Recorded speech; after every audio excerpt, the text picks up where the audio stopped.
Okay. Whew, sorry about that. I just realized that's my first post-Thanksgiving shit, so it was very tense. Oh, I was fanning this whole time. Yeah. Yeah, but very dense. Well, yeah, dense with like sleepy food and like very... Like, what kind of Thanksgiving did you guys have? Was it like pretty much like traditional Thanksgiving stuff, or like Thanksgiving crud, or like did you have like stuff that you guys just really like? Oh, no, it's always turkey stuff, you know, the usual yams, cranberry sauce, stuffing, mashed potatoes. That was it. I'm typically, what I usually have is basically just turkey, stuffing, and some cranberries. Like, never was really a big fan of yams, and I typically, like, I avoid mashed potatoes when I can. Like, it's not really like my go-to sort of thing. And I also like don't like gravy with my Thanksgiving. So like, but luckily my my family has developed a pretty good recipe for brining the turkey, so it's not fucking dry as shit when you're eating it. Like, oh, it is some moist fucking meat.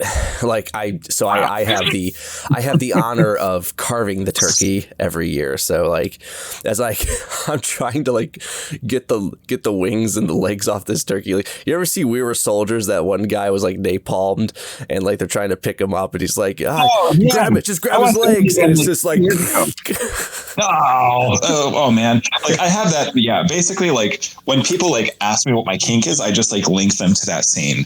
And like when people ask me what my sexual preferences are, like I say moist meat. But yeah, I'm just that scene. We Were Soldiers is like seared into my brain. I hate it. I hate it so much. It makes my butthole clench. Just trying to get those limbs off without like just the meat falling right off the bone. I'm like, oh shit. It's so bad. It's brutal, man. That's like the most metal scene in like any like that. Somebody needs to do like a director's cut, and like as soon as it happens, it needs like a blast beat and like a. I need one where like the director's commentary they were like, yeah, so we filmed this scene. We thought we'd be like pretty realistic with like how the napalm like first like third-degree burns does to the exterior part of your skin. It just makes it like crispy on the outside, but really soft and juicy on the insides. Oh god! But it's like it's not even director's comment. It's like a Chick-fil-A commercial. The audio. They could like literally use like napalm death for the soundtrack. I'm literally like the guy in that scene with the turkey. I'm grabbing it, just like falls off the bone. I'm like, oh shit! Oh god, what do I do? Fuck. It's amazing. I love it. Get it in the helicopter. The turkey in the helicopter. Like, did I tell you how like I flirted with my celebrity crush recently? You got a celebrity crush? Like, who is it? Yeah, Natalie Cuomo. She's really cool. She's really based. She likes really good music too. Natalie Cuomo. She's a female comedian. Natalie Cuomo. Cuomo. Yeah, no affiliation to like the failed news anchors and sexual harassers or the governor. Yeah, exactly. Okay. But like, although I guess like, you know, Mario Cuomo was pretty based, they were saying like in the 80s. Yeah, everybody was father, really right? Yeah, everybody was really disappointed that he didn't run. They expected him to. And like, you know, people kind of speculate that he may have had some like skeletons in the closet. And this is like before the Me Too era. So like they might have been really bad skeletons. I actually remember that. Was it like 19? Yeah. It was like 1988, or he gave a speech at like the DNC, like the National Democratic Convention. And they were like, oh, he's a shining star. But he wasn't the one that was going to run. It was Dukakis. And ironically, you say that. And Dukakis actually had a fucking scandal in his election. A lot. Yeah, he was kind of, like his DNC speech, Cuomo's DNC speech was kind of like one of those rock star, like 2004. It was basically like pre-Obama speech. Yeah, basically. Yeah, it's like, and that's still probably Obama's best speech, by the way, was his DNC speech where he's like, oh, look, I exist. Yeah, it's like, oh, yeah, that guy's going somewhere. Yeah, and he was good at being aggressive, and he was like, you know, he was good at being like, he was just good at the politics, but he didn't run, and people thought there might have been some kind of dirt on him. But yeah, Natalie Cuomo is really cool. She has really good taste in music, and I told her, because like she talked about how she was like listening to ASMR. I was like, stay tuned. I'm going to make a 3-hour ASMR video of Titanic victims drowning in the water. Jesus Christ. Yeah. She didn't get back to me. All right. Well, can you? Oh, if you do that, can you include the part where the one scene where the guy jumps off the boat, but he hits the propeller? Yeah, definitely. There'll be like so many like James Cameron Easter eggs and stuff. Like I'll probably try to include like the whistle and stuff. I've seen at least, because remember when Titanic was on VHS, so it was like 2 tapes, and like the first tape was like, oh, it's the love story and like we're sailing and stuff, and then the second tape is like just the sinking. So like I had a joke like the women would watch the first half, but then the men would immediately skip to the second VHS tape. But yeah, those tapes are so binary. It's like the masculine and feminine polarization in tape form. But I remember watching that movie. That makes me non-binary. What's that? I remember watching that movie so many times. Like I would see, like, I remember when like the ship was going at an angle that people were like sliding and hitting stuff. Like there was literally like a few scenes where I see like a guy running into like a part of the ship, but it's literally just like a foam prop because it bends and shit. I'm just like, that movie like kind of bridged the line where like, yes, they were using like special effects, but they were still like, James Cameron still used like miniature sets and like actually like prop stages and stuff too. So I guess that's why it was like, it came out as like a great movie because it had like, it had a perfect balance of like everything. It did. Like there were some like wide shots of like the Titanic that really look outdated. They look like Escape to Monkey Island, like CG or something. It was like, oh man, that was bad. But or they were super rendered. But yeah, like he was still like marrying practical effects tastefully with like a lot of CG. And I still think that's a really good movie. I used to like want to be Jack when I was a kid and just be like a nomadic, traveling, starving artist, from Wisconsin. Yeah. Oh, by the way, that's also the year Elliott Smith was nominated for and lost for Best Original Song because I think his song went up against Celine Dion's song. Oh, yeah, well. Yeah, like Miss Misery lost. Well, bad timing. True. But anyways, so what do we got for today? Like, I know you wanted to cover some stuff. I'm waiting for my mouse to like charge so I could access my stuff. But I don't really have anything. I'm just okay. I was looking at the recent. Well, I was reading about the recent like ceasefire that's been going on right now in Gaza, and so what is it like? For 50 Israeli hostages, Israel's going to release 150 Palestinian hostages, and I'm looking at videos, and I'm like, a lot of these hostages are children. What is Israel doing with these kids or teenagers? Like, besides killing them, they're safer in like Israel's like internment than they are like in Gaza right now. I saw one video was a guy, I don't know what he did, but like that made Israel like want to like take him hostage. But basically he spent 11 years in solitary confinement and was like kind of forgot what his family looked like and shit. Like, oh my God, like. Phew. So that's fucking happening. Actually, there could be some stuff I could probably pull on the. Oh, by the way, when in doubt, we can watch that fucking Destiny debate. But I was like, huh? Which one? Was it one of the Israel ones, or? Yeah, it's an Israel one where he's debating Midwestern marks. I only choose that debate because I know I'm not going to play favorites because I have no stake in either of those two people. Like, I just don't care for either of those two people. So, like, I feel like I'm going to come at this from a very impartial stance, just on my. That's the danger with Destiny is that even when he's wrong about something, he could still win. So, but he's just like a very good, like he's a very effective debater, and that's the issue with effective debaters and debates in general. Is like it's not really a test of like who's more correct; it's a test of who's like better at rhetorical tricks a lot of the time. But they're still like important and necessary. But like I know he was supposed to be preparing for a debate with Finkelstein or Finkelstein. However, yes, I'm waiting for that one. That one. Yeah. Because Finkelstein's probably one of the go-to people if you want like definitely a Palestinian perspective. And you know, he approaches it because, you know, he's an anti-Israeli Jew. So the worst that you could call him is what, you know, when we were debating Austin, like when I mentioned like anti-Israeli Jews, like the worst that you could say about Finkelstein is like, well, he's a self-loathing Jew. I'm like, okay. So fun. I don't think did Austin mention that? Did he refer to? Yeah. I remember I brought it up, and that was his response, because like it's not just you know, Arabs or Muslims that, you know, have that are against Israeli policy. There are other, like, I mean, there's even Israelis themselves that are like, hey, we should probably not do this, but I think that's part of the reason why Netanyahu's like approval rating has plummeted so badly, like so decisively. Yeah, and because of course like, he allowed the terrorist attack to happen and stuff. Like but there's a lot of like factors that go into it. It just kind of seems like, you know, his like very similarly to Joe Biden's, his political survival is on like life support right now. Goddamn, fascinating times, and like it's going to be insane to see how this plays into the next election. Well, that's the thing, because I know, like, yeah, this has been really effective. His approval numbers. I know people are kind of freaking out because they're looking at some polling and actually Trump is ahead of Biden.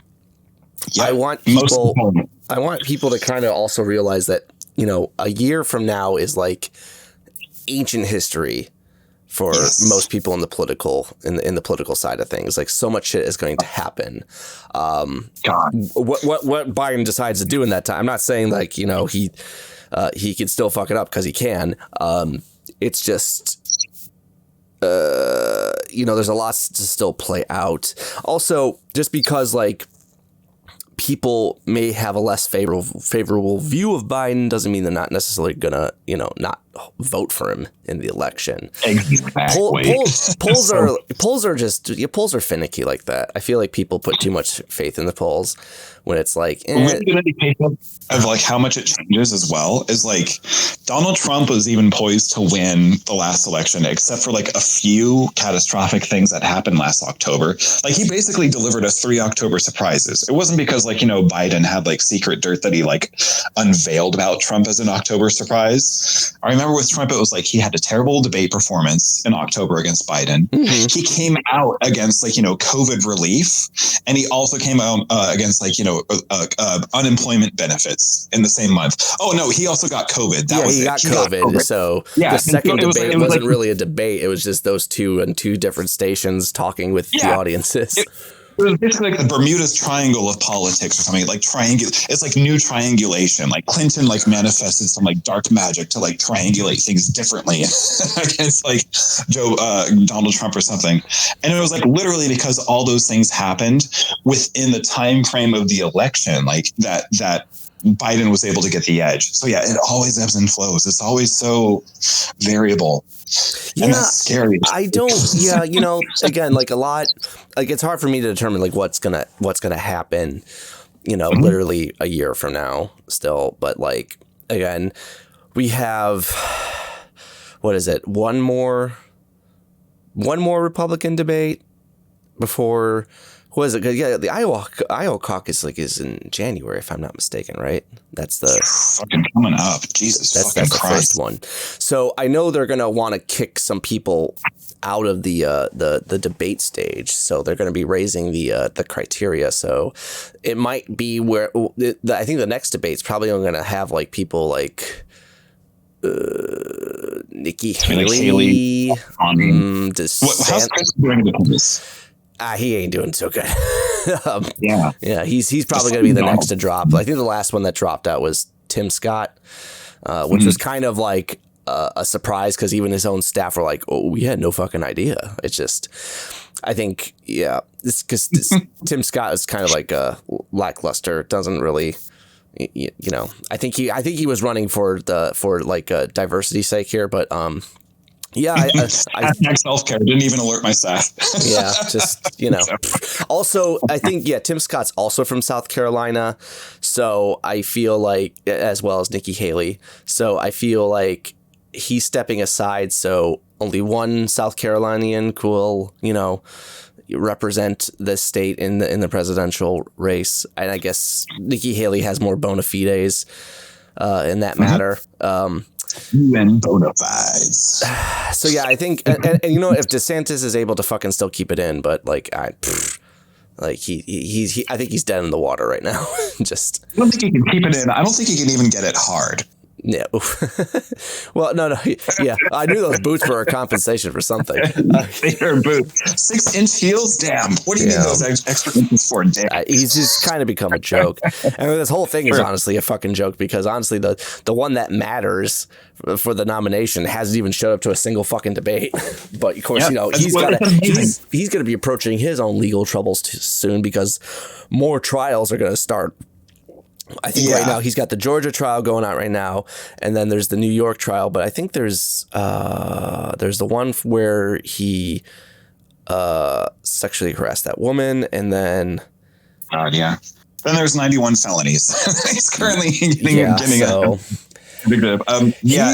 he's gonna be busy going from the campaign trail to the courtroom, so that's gonna really hinder his campaign. But here's this is the insane thing, and this is what makes all of this so useless, and what makes all of this so terminal is that every other candidate is essentially vying for they're fighting over second place, and it's not like whoever gets second place is automatically going to be Trump's nominee. I don't think that Trump is going to pick Nikki Haley for a nominee, even if she overperforms and outperforms in all the primary states or whatever. And it's just insane to me that people are so committed to this political theater, even though it's been basically rendered useless and worthless because Trump is going to win by a landslide. It's going to be insane. I'm making the Tim Pool prediction right now. 50 out of 50 states. He's going to win 50 out of 50 states. I'm just not that. Well, I'm pretty sure. Actually, you bring up something interesting. What are the? Hold on, I'm gonna look up really fast the Iowa caucus polls right now. I can't spell Iowa. There we go. Iowa caucus polls 2024. Yeah, because we're almost wrapping up 2023. Yeah, look at that. So, all right, this is what we got. Yikes. Trump, 44.7%.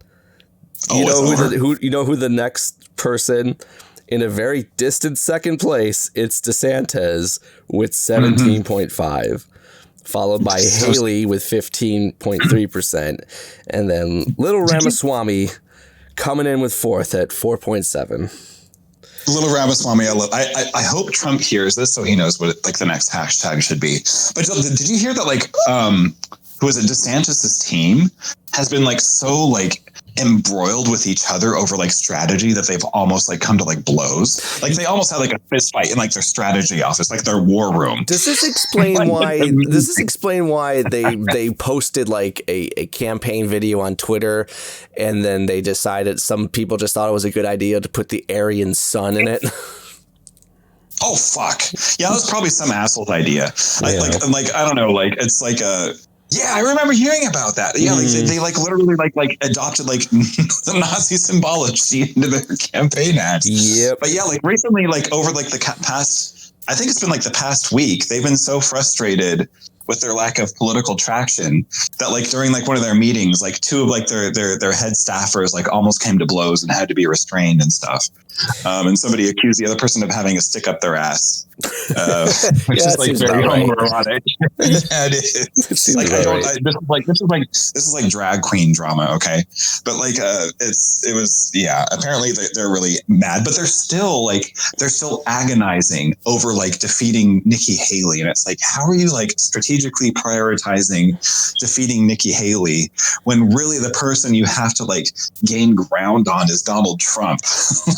I don't think DeSantis is going to be the VP, bro. Yeah, for me, it's I think for the typical GOP voter, they're we like DeSantis, but we love Trump and he's running. Yeah. So there's really no point for them to choose him. I mean, maybe if if Trump wasn't running, DeSantis probably would have had a more viable chance to be the nominee. But I just don't see it really happening right now. I think for most time, this is just like we're just waiting for the inevitable when, like, you know, Trump's going to get the nomination. But I feel like there's a lot of people in the GOP that want to drag this out because I think they're in denial and they're like, oh my God, this guy is not only going to be our nominee again, but he's also going to be like on trial and like a possible criminal. So I think they're worried. I think they're worried because like some states, although it was stopped by the courts now, but basically if Trump is convicted, there are some states, I think like Minnesota's, I think one of them, that is like, well, we're not going to have convicted felons on the ballot sheet. So like there's some states that Trump's just not going to be on the ballot. So that if they want him, they'll have to write him in. It's like with DeSantis, it seems like he's basically like desperate for like the side chick or like the side guy position, where it's like, oh, I'm kind of like the second favorite or whatever. And yeah, like with the felony charges, it's like the thing that worries me is like if he appeals to like the Supreme Court or something, and it drags out longer than the election season. That's why I really hope that like you know, Smith really expedites his trial process, all like the procedures and stuff, because it needs to happen really soon. if he's guilty of felony crimes, then like we need the conviction as soon as possible. So there's less chance that Trump just gets to like kind of like slide his way into the presidency as all these proceedings are taking place and stuff. I think I think pretty much all of the trials are going to go like full swing by like the beginning of next year, like around like February, March. So like maybe by the end of the summer, it may be decided if he's like guilty of things or not. So yeah, that's going to be interesting, to say the least. And so much of his old, like, you know, so many of his old staffers, so many of like, you know, his most loyal apologists are flipping on him. And that's right. Yeah, they are. And so that's like, you know, that basically confirms the legitimacy of the case with him. And now it just comes down to timing. So yeah, early next year, gosh, I just really hope it comes through. And I hope that he's not able to appeal in order to delay further, even after, like, you know, these court dates are set into motion. So we'll see. We'll see what happens. I guess like the Netherlands just recently like elected their fascist. Oh yeah, what was his name? Wilkins. Yeah, he's often called the Trump of the Netherlands, even though his political career is far longer than Trump's. I first knew of him when he was in Bill Maher's video, was it Religulous, where he was basically talking about how Islam is like fucking evil and like a terrible disease and stuff like that. And just like, yeah, very big Islamophobe. So yeah, he's basically like the progenitor of like great replacement rhetoric. Yeah. He's one of those people that, I mean, basically, if he does manage to form like a coalition government with some other right wing or centrist parties, he wants to deport all undocumented immigrants, stop taking in further immigrants and migrants, and then also cut aid to Ukraine. So, yeah, that's all that. Oh, cut aid to Ukraine. Okay. Yeah.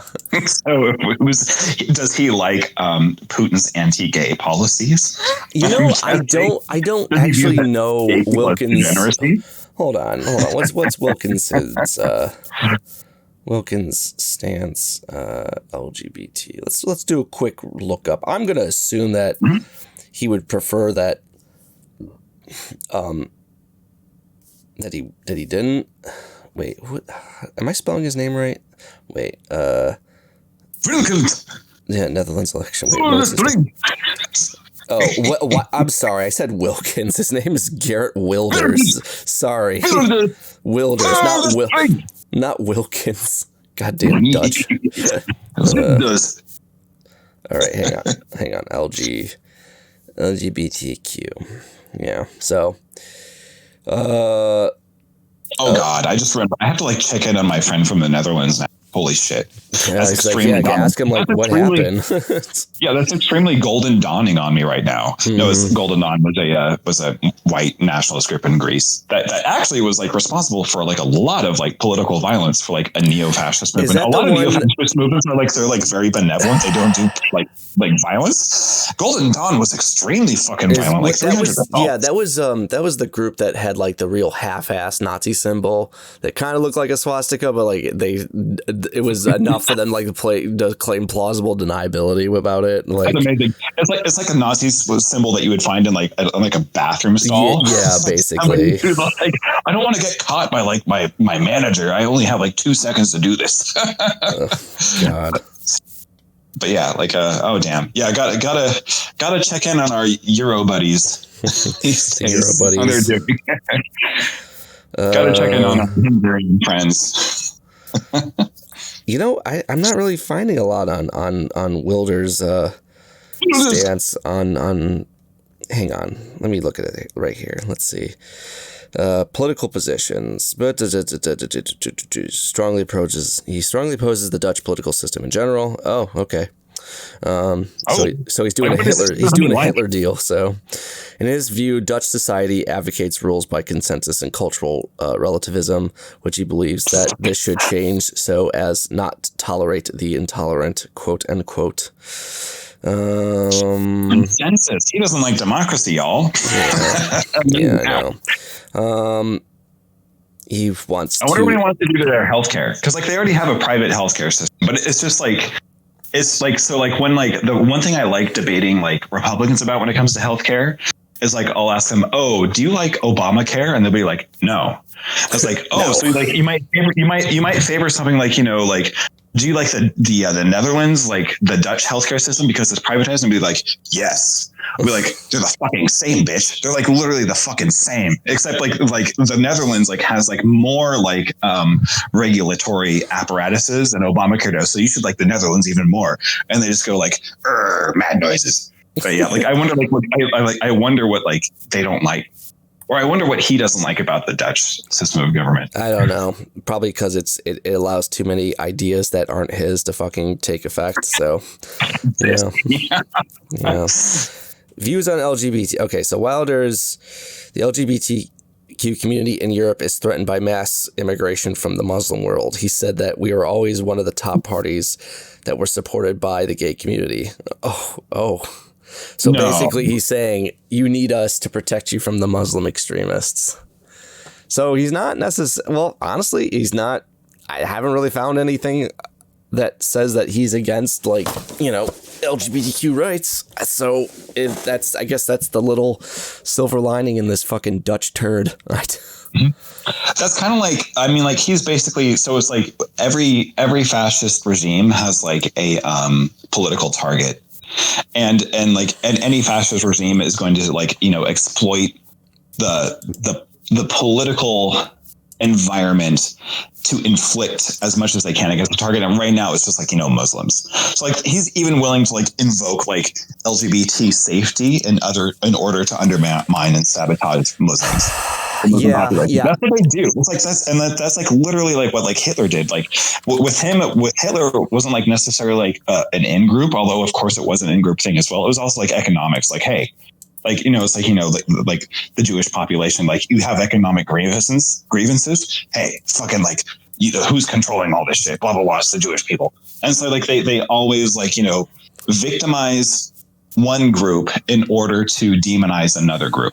And so that's what like he's doing there. It's kind of similar to like how I've seen. There was one video I was seeing of there was a pro-Palestine protest, and I think a trans person was there, and some people walked up to them and was like, "Don't you know that fucking the Palestinians will fucking kill you?" And then they started saying some like bigoted shit to her, and it's like I feel like they're mad that Palestine exists because like they're not allowed to be as bigoted because they like to use LGBT as like kind of like a wedge point to like to keep keep them from supporting Palestine. I mean, I've seen a lot of very like pro-gay Israeli posts of like, you know, soldiers kissing before they, you know, go bomb a hospital, and it's like, oh, that's not the that when we said be gay, do crime, that's not what we meant. So. True.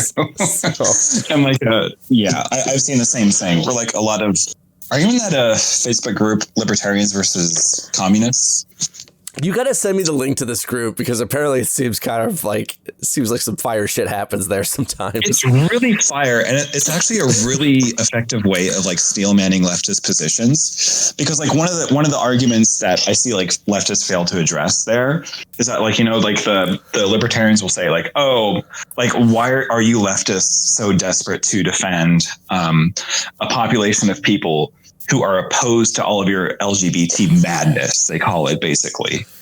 And it's like, well, it's like, regardless of like what any population's positions are, which are of course going to be variable, as it's not like monolithic, it's still genocide whether or not, like, you know, we can identify certain like individuals within that population that are either pro-LGBT or anti-LGBT. So it's kind of like a whataboutism, but still, like that is like a very like common argument that they're willing to deploy.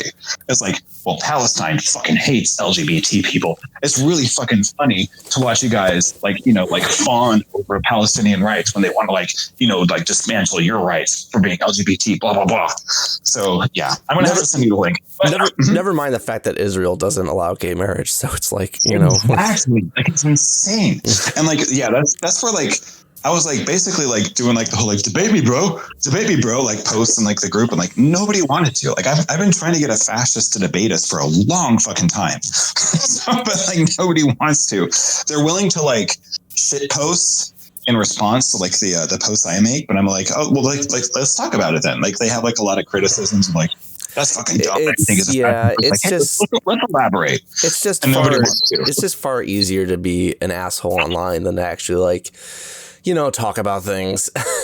I kind of realized that when I call out a lot of people who want to like be transphobic on my page. I'm like, okay, so like, I think that's also because like most people don't have more layers of analysis when they defend Donald Trump, and like when they try to excuse him for like not being a fascist. Like they don't have much like ammunition, or they don't have like many options in the dialogue tree to excuse his behavior. They know that like after one or two lines of questioning that their argument is going to fail and like capsize. Yeah, because like most people, like I don't think they really like take a deep dive in their politics. It's just, they're just like, this is an excuse for me to be a fucking douchebag.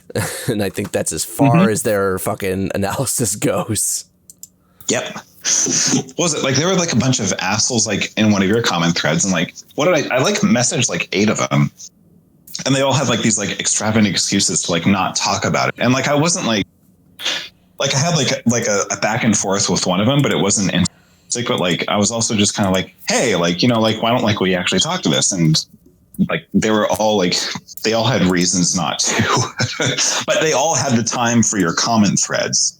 Oh yeah, right. Yeah. They just some people's existence is just like, I'm just here to bully people off the internet and like make them feel bad. Yep. Like, yeah. So,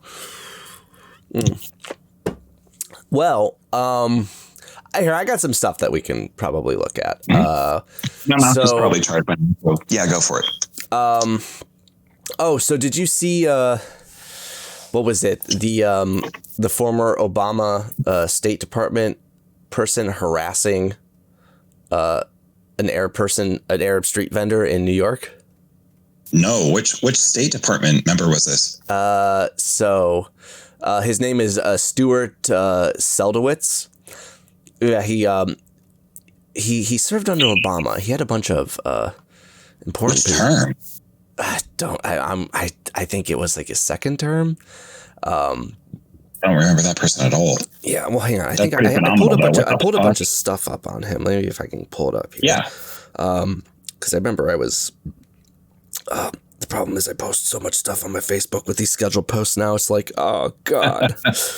Words of the wise to anybody who likes to post on Facebook but doesn't want to spend too much time on the computer. Change yourself to a digital creator. That way you can, you know, schedule posts and you can just post everything you want in the morning and then just go about your day. That's how you do it. I might actually keep track of that. Yeah, it really did me a solid because like now I don't have to like check on my Facebook every 3 hours to be like, what's going on? Should I post something? Okay. It sounds like you did a solid before the stream today. You did a solid before the stream today. We did an Ewok chant to celebrate it. Oh yeah. Okay, yeah. So Sheldowitz held roles as the acting director for the National Security Council, South Asia Directorate under Obama, and as the deputy director, senior political officer in the U.S. State Department's Office of Israel and Palestinian Affairs from 1999 to 2003. So not only did he serve under Obama, but this has been like a veteran of the State Department, even going past him. So. So let me just. Oh my God! Yeah, let me just. This is like surprising because like even like milk toast, like both sides Obama has been more brazen with his condemnations of Israel than a lot of sitting politicians have been. Like he described the conditions in Gaza as being unbearable. Can you see? Let me see. Yeah. All right. Yeah, I gotcha. Right, oh shit. All right, here, let's do this. Yeah, it looks like a cabinet member. Yep, I just was. You can tell by the hair granulation. Oh, what the hell? It's like, what are you doing? That guy's just like, all right. Whoa. Mayonnaise offering. Take the mayonnaise and leave, dude.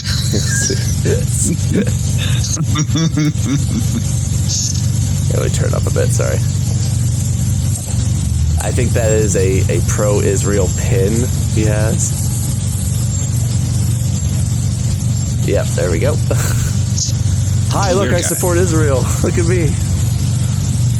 I think this is just dementia.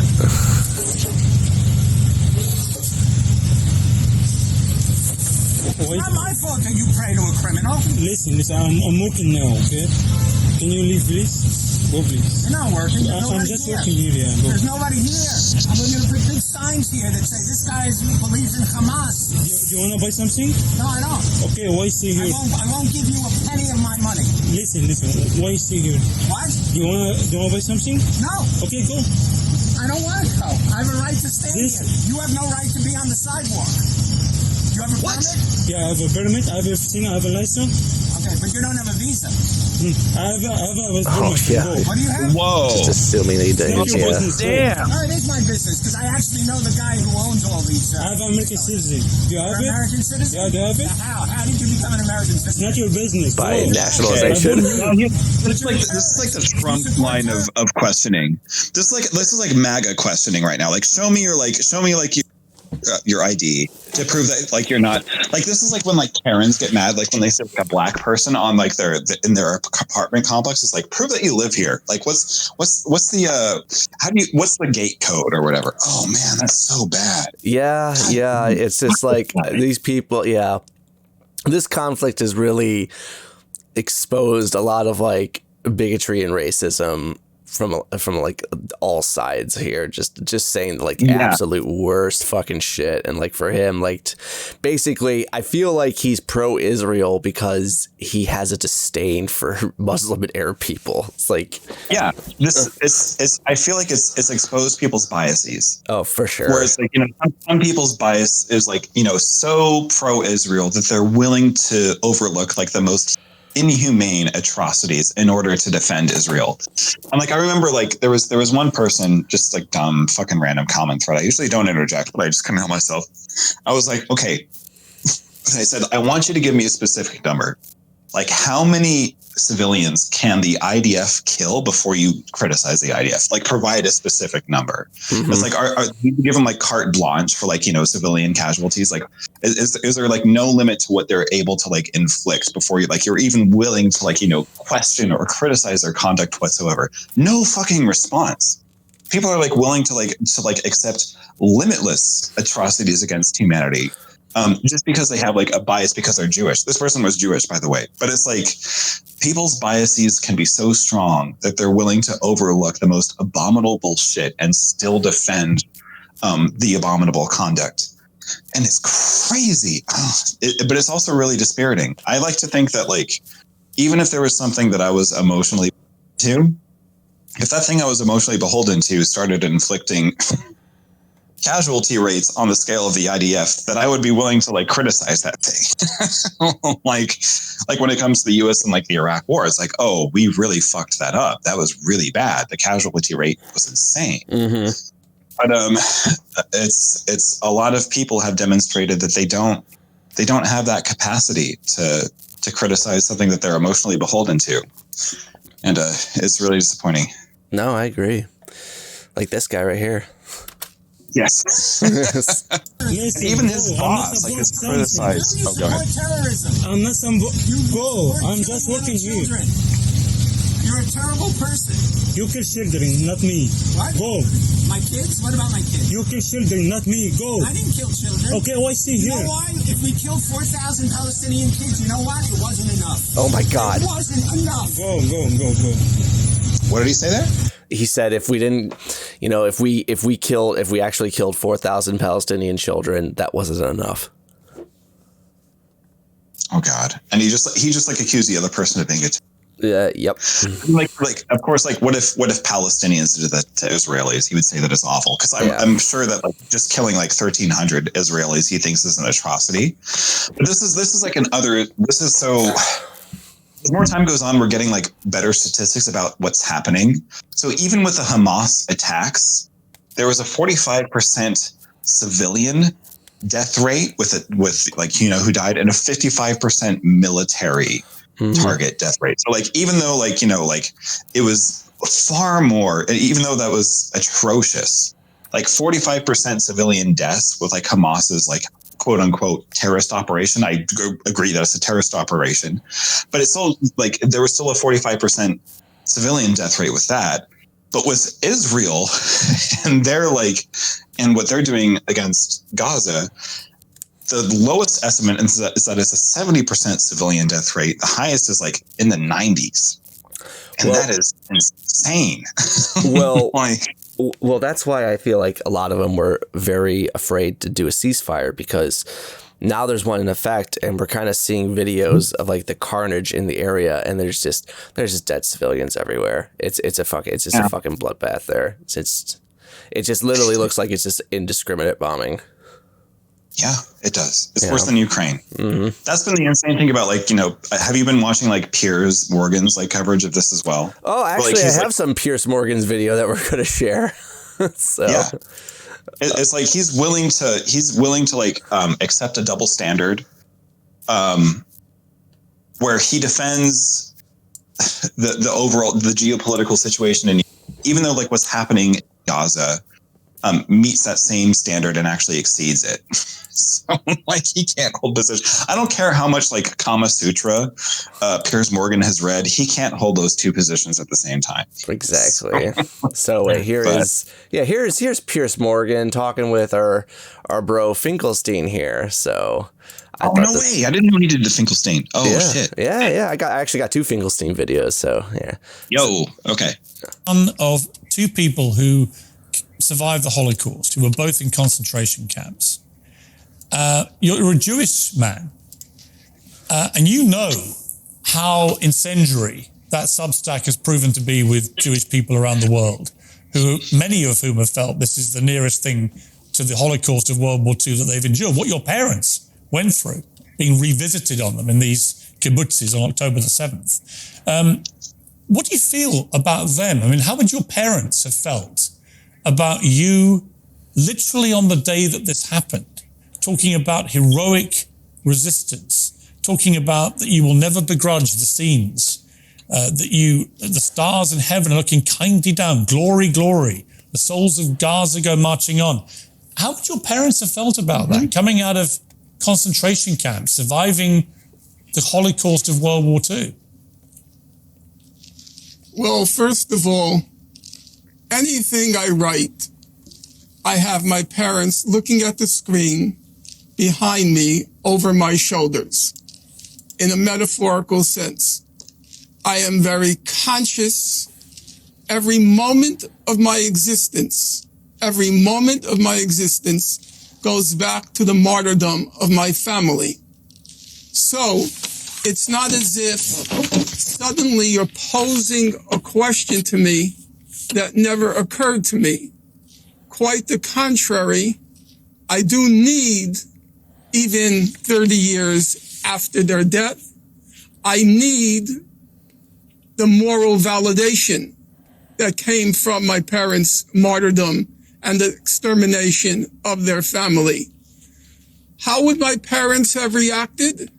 My guess is if on the first day they heard that inmates in a concentration camp burst its gates, I think my parents would be very pleased at that fact.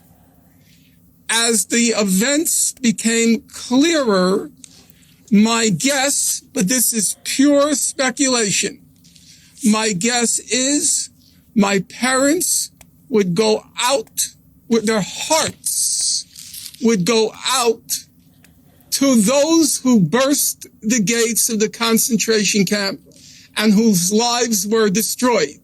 Now, you will say to me, completely legitimately, you would say, well, what would your parents feel about the innocents who were slaughtered in the atrocities on that date? So I'm going to give you as close an answer as I could give, as I'm able to.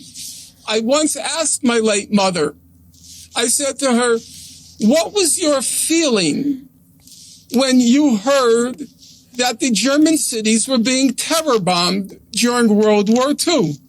The carpet bombing of the German cities targeting civilians. What was your feeling? And my mother's response to me was, quote, our feeling was, if we're going to die, we're going to take some of them with us. Now, that's not the most morally elevated statement. I agree. And do I wish my mother had and my father had a heightened sensitivity to German civilian life? I suppose I would wish it. But I will tell you, Piers, to the last day of my parents' life, it was unthinkable that they would have a kind word to say about Germans. And it was unthinkable that I would ever quarrel with them on that point. Okay. I accepted that given their life experience, they had the right to hate the people who destroyed their lives. Okay. And the people Professor of Finkelstein. Gaza have the right to hate the people who destroyed their lives. Professor Finkelstein. Yeah. Damn. Yeah, definitely. Righteous as hell. Wow. And and I think that, like, you know, part of what he's saying is like more legitimate and, like, you know, vindicated, because after Hitler became, you know, after he really like secured his power, it was like over 90% of the German population was in favor of like his most atrocious policies. So it's not unfair to marry certain segments of the German population with, like, you know, what Hitler was doing. I don't think that same number applies to the Palestinians who support Hamas. But well, like the I guess what he's like, because Gaza has been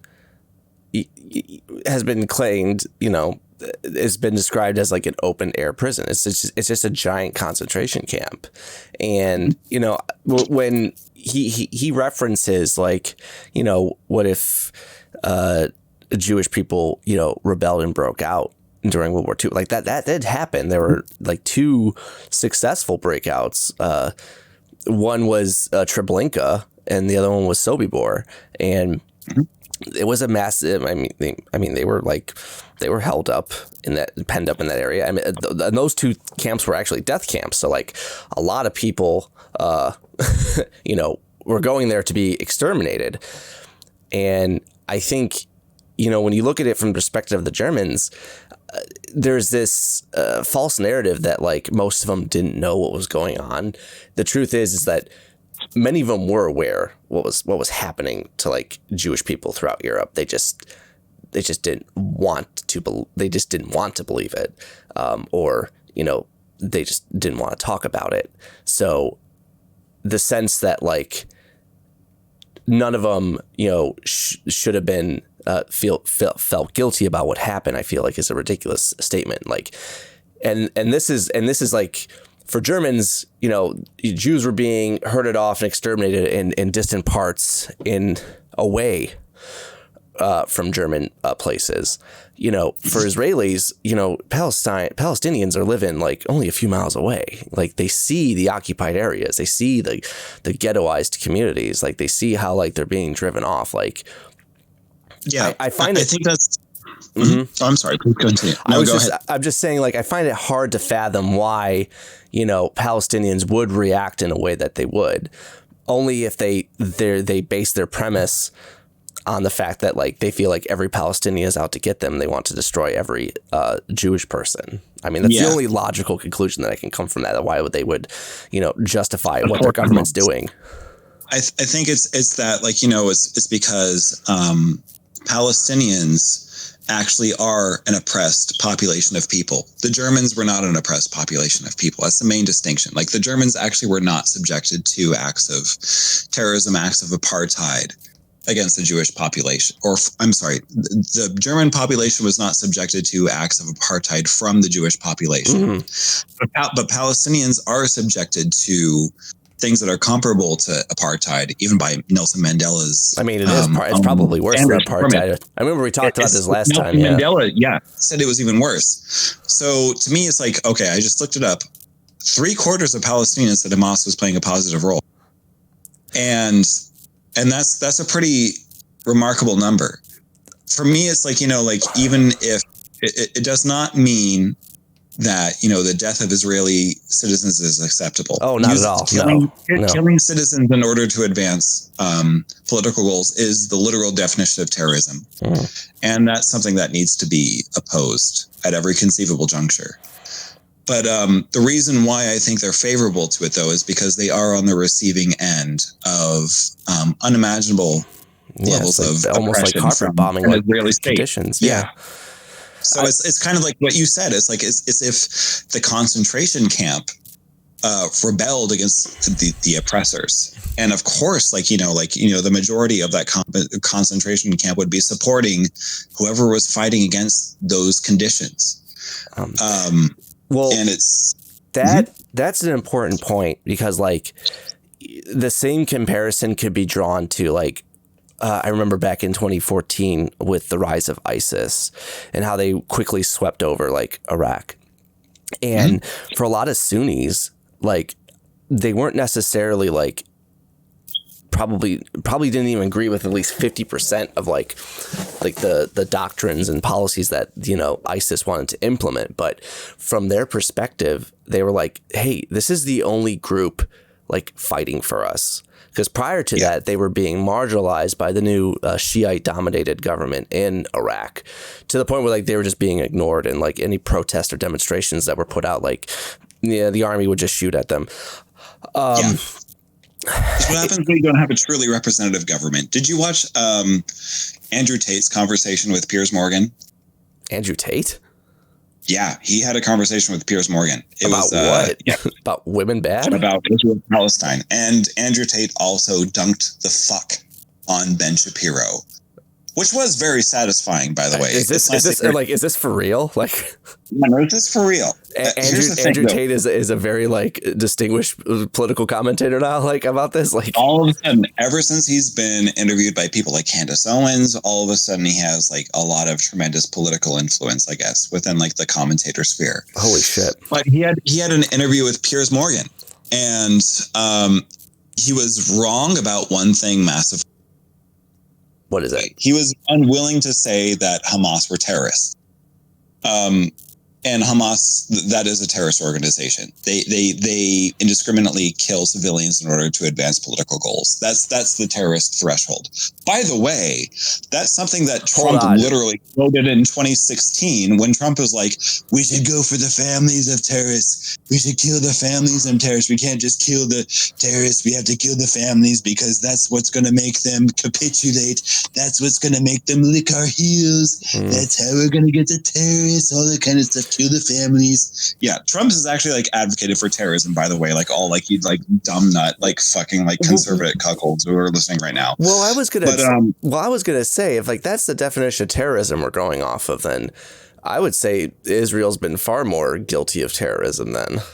Oh, it is. Terrorism is going after civilian populations in order to advance political goals by a lot of metrics. Here's the thing, though. So Andrew Tate was basically saying that makes like, of course, like Israel, like, that's like a terrorist contingent as well. But here's the thing is like the Andrew Tate was not willing to say that Hamas was a terrorist organization. That's where like he failed. Oh, but okay. Of course, like where he succeeded was saying that, well, the IDF is kind of like, capable and has been like, demonstrating the same recklessness, carelessness that Piers Morgan won't concede is terrorism. I see. It was a fascinating interview. Yeah, Andrew Tate was actually. I gotta look at that. It was fun. I mean, like it's mostly just political theater. Like you're not getting like the best political insight from either Andrew Tate or like Piers Morgan. You're getting like dumb values judgments, which to me like are not like the most like sophisticated or like useful political analyses. But like yeah, it is what it is. So yeah, I agree, chat. Yeah, the IOF and the Israeli state also have a history of violent repression when Palestinians have attempted any nonviolent action. I mean, look, yeah, there was demonstrations in Gaza, and how did Israel respond? The IDF took pot shots at the fucking demonstrators and killed hundreds of them. So like, did you hear like the new provision that passed? No, what is this? If you throw rocks at Israeli forces, you get like maybe 3 years in prison, maximum 20 years in prison. You know what? I actually what was the guy's name? Obviously his name is Adam, but like from Adam Ruins Everything. He has a little like YouTube show now. He brought on somebody who was documenting the life of like a Palestinian in the occupied West Bank, and basically, like, I think it was from the perspective of a Palestinian woman who's like, his son is growing up, like, he's growing up as a kid. He's seeing all like this violent repression by IDF soldiers. And then like, he's growing up as a teenager and he's like angsty and he's like angry at Israeli forces. So, he's with a group of his friends and they're throwing rocks at fucking tanks. And like, and his mother's afraid, like he doesn't want the IDF to like see her reaction to that because they're going to associate him with her and they're going to find out where they live. And then like, lo and behold, a few days later, IDF soldiers come in and without like explanation, they're just like, we're taking your son. And that's a level of like control that the IDF is mandating and requiring. It's not enough that they're like subjecting an entire population of people to like, like basically a deficit of mobility and all that kind of stuff. Mm-hmm. If you basically react in any way to them, then they're going to react in greater political violence. Like how much is it going to hurt a tank to throw a rock at it as much as it hurts like a person to like be incarcerated for 3 years? Complete asymmetry, but that's what Israel specializes in is asymmetry and punishment. Hamas commits a despicable act of terror against the Israeli population, and Israel thinks that it's entitled to inflict terror on a magnitude of a multiplicity of like 5. It's like, I'm going to kill 5 times more civilians, 13 more times civilians, all that kind of bullshit. It's just insidious. It's just fucking psychopathic. The entire policy is just designed to like make things as miserable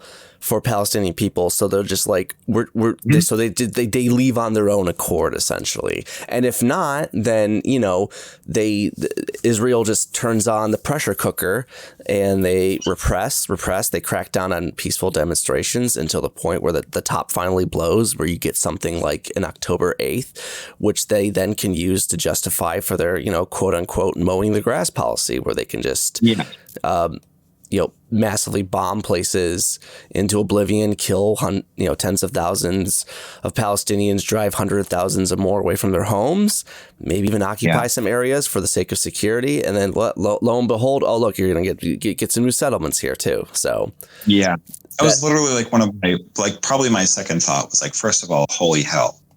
A lot of Israeli people who didn't deserve tragic, and that's awful. Mm-hmm. Second thought was, this is exactly what Netanyahu wants, because he wants a justification to be able to basically level the entirety of Gaza and have a justification for it. This is what he's always wanted.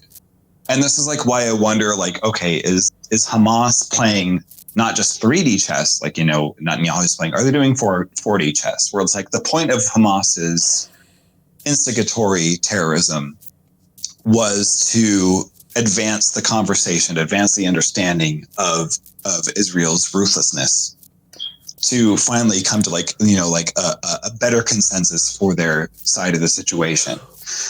Well, it's like, are they thinking that far ahead or not? Well, and it's like, even if they are thinking that far ahead, they're killing a lot of their own civilians in order to get the geopolitical community to arrive at that conclusion. That's a good point. That's a good point. Yeah. Because, people need to forget that the Netanyahu government, basically cultivated Hamas. I'm not saying that they created Hamas, that there's a false distinction that's made, but they used it as, I guess, what is called, controlled opposition, because the government needed an enemy to, justify its policies of expansion. So, they were fine with Hamas, existing in Gaza, so long as, Israel completely blockaded it. It's only when it blows up in their face that, the Netanyahu government now is facing a lot of blowback and negative criticism. In terms of what, you're saying, like, is Hamas playing like a 4D chess? Like, I feel like Hamas had to do something, or they were going to be slowly withered away into non-existence. You got to keep in mind, like, Gaza was blockaded. So, like, people, and they're already not getting enough supplies from Israel. So, like, the population is slowly waning under, like, malnourishment, the water's bad. So you have, like, a generation that's going to be stunted, probably the younger generation. I mean, people tend to forget, like, there's a whole generation of kids that basically grew up and all they know is about being blockaded by Israel. And they were too young to vote for Hamas back in 2007. Oh God! And that wasn't even probably not even like a legitimate election, but yeah. So. I mean, like, even that. Well, no, it was quoted by Jimmy Carter himself that it was a free and fair election. The problem is Hamas got like what 52% of the vote, so like it wasn't like a landslide, but still, it wasn't a Stevie Nicks. What we're saying is it's not a Stevie. It's not a Fleetwood Mac song. It's not a landslide, guys. But I feel like, like Hamas needed to do something.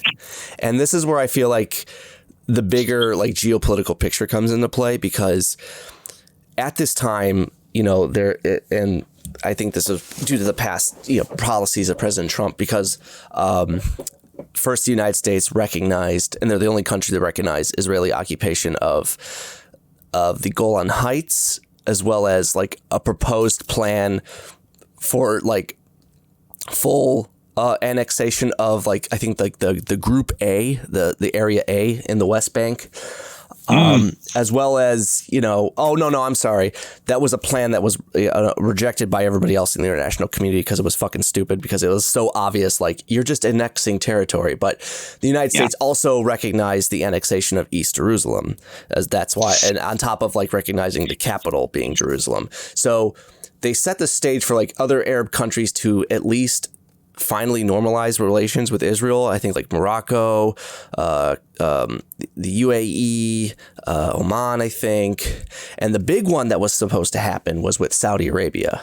Now, that probably would have scared Iran if Saudi Arabia and Israel had formal relations and were actually, on better terms with one another.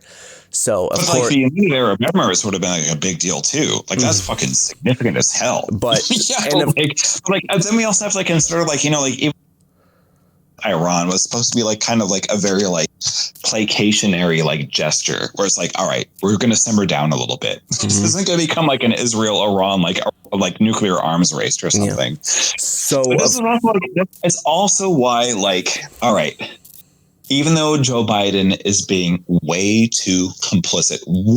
fucking too complicit with the atrocities of Israel, why, if you value the human lives that can be spared, why, if you value the human lives that can be saved, you gotta reject the Trump option, is because Trump wants to basically dismantle any kind of tenuous situation where Iran is way.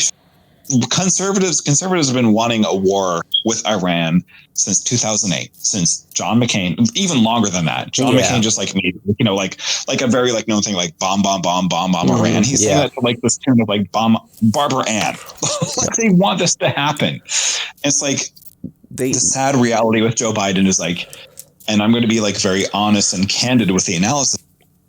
You can either be complicit in a terrible humanitarian crisis in Gaza, or you can be complicit in a crazy humanitarian crisis in Gaza and also expand that to a lot of other Middle Eastern countries that broaden the conflict that will come to a much greater humanitarian cost. If Iran really becomes a part of the fold in this conflict, Jesus fucking Christ. That's literally that's a fulcrum point. That's a crucible moment in human history. But that's what conservatives want. Yeah. So if you care about the lives that would otherwise be spared, you got to vote against the fascists. You got to vote against the guy who's trying to expand the conflict beyond what's happening in Gaza and beyond what's happening in Israel. Yeah, conservatives have always had a hard on to bomb Iran because Iran is just that country that has withstood against American controlled interest in the Middle East. So it's that's that vestige, and I think that's why Iran decided to support Hamas, even though they're a Sunni group and Iran is Shia dominated. For them, yes, Hamas attacked Israel. Now Israel is responding very 10 times over. But what that did was it put the normalizing relationship between Israel and Saudi Arabia on hold, because the Saudi royal family cannot, make a formal diplomatic gesture to Israel while they're doing this to Arab people in Palestine. And if it means that Hamas is going to be destroyed as a result, I think that Iran has kind of checked them off as expendable. Whether or not Hamas is actually destroyed from this is another topic, because I don't think you can bomb terrorists into submission. It's just you can't. You're just making the future terrorists for tomorrow. So. Exactly. That's what's basically what was counterproductive about American foreign policy with Iraq is you've made way more terrorists than you exterminated, mostly because most of them weren't in Iraq anyways. But yeah, it's you're not going to eliminate most of Hamas by bombing above ground infrastructure in Gaza, especially while you simultaneously try to claim that most of Hamas is operating in underground tunnel systems. If they're operating in underground tunnel systems, why the fuck are you bombing the civilian infrastructure that's above ground anyways? Yeah, send in a special ops. Just go to fucking Qatar, where you guys say that most of the Hamas leadership is, and exterminate them. Deploy SEAL Team 6. to play like the same guys. I want them to send Nick Fury in from the Avengers and be like, we gotta get the team back together again, guys. We need you guys to do guitar stuff. And it's like, oh man, I don't want to do guitar stuff. I've been retired. It's like, well, you're the only guy who can do it. We need you to do guitar stuff again. I need you to do it. The rest of the expedited version of a action rescue movie. Yeah, exactly. It's just gibberish. It's just gibberish, but everybody knows the plot. I need this to be like an end credits, like post credits Marvel creation, where like Nick Fury, iPad. We're going to Qatar now because we don't want to kill a bunch of Palestinian guys. Hey, we got to do Palestinian guys stuff. Well, fuck you, man. But it's like they're not doing that. They're literally bombing infrastructure that has nothing to do with Hamas. That's why they bombed a UN refugee center where there was no conceivable Hamas infrastructure whatsoever. Not tunnel systems or anything like that. They just bombed it because it was UN refugee center for Palestinians. It's like the most South Park turn of events ever. It's like, oh, okay, guys, we're bombing your refugee center now. Oh, sorry, oopsie. The guy he didn't know, he did the wrong coordinates or something. Oh, well, there you guys go. It's actually that little red actually is a good segue to the next video because I think at the UN, China of all nations is actually calling out Israel for you guys gotta fucking tone it down. Whoa, what's China saying? What is Jinping? No. It's the UN ambassador to No. Okay, what's going on? We fucking wait. Where is it? Oh wait, hang on. Let me get it up here. It was this? Yeah. Israeli ambassador to the UN officially reprimanded by China, who assumes the rotating presidency of the Security Council as he's going on a nasty tirade against UN women. I just love nasty tirade. UN women? What sentence? Wait, Mike. What sentence is this? UN ambassador goes on tirade. This is here. You just watch it. This is here. Oh my! This is amazing. I love this already. Shame on you, UN women. Shame on you. Is UN women not charged with ensuring that, I quote from their website, all women and girls. 尊敬的以色列代表，我想提醒你，你可以在发言中完全表达你的不同意见，但请对会议所邀请的同胞人保持起码的尊重，这是安理会的一贯的惯例，也是大家都应该遵守的规则。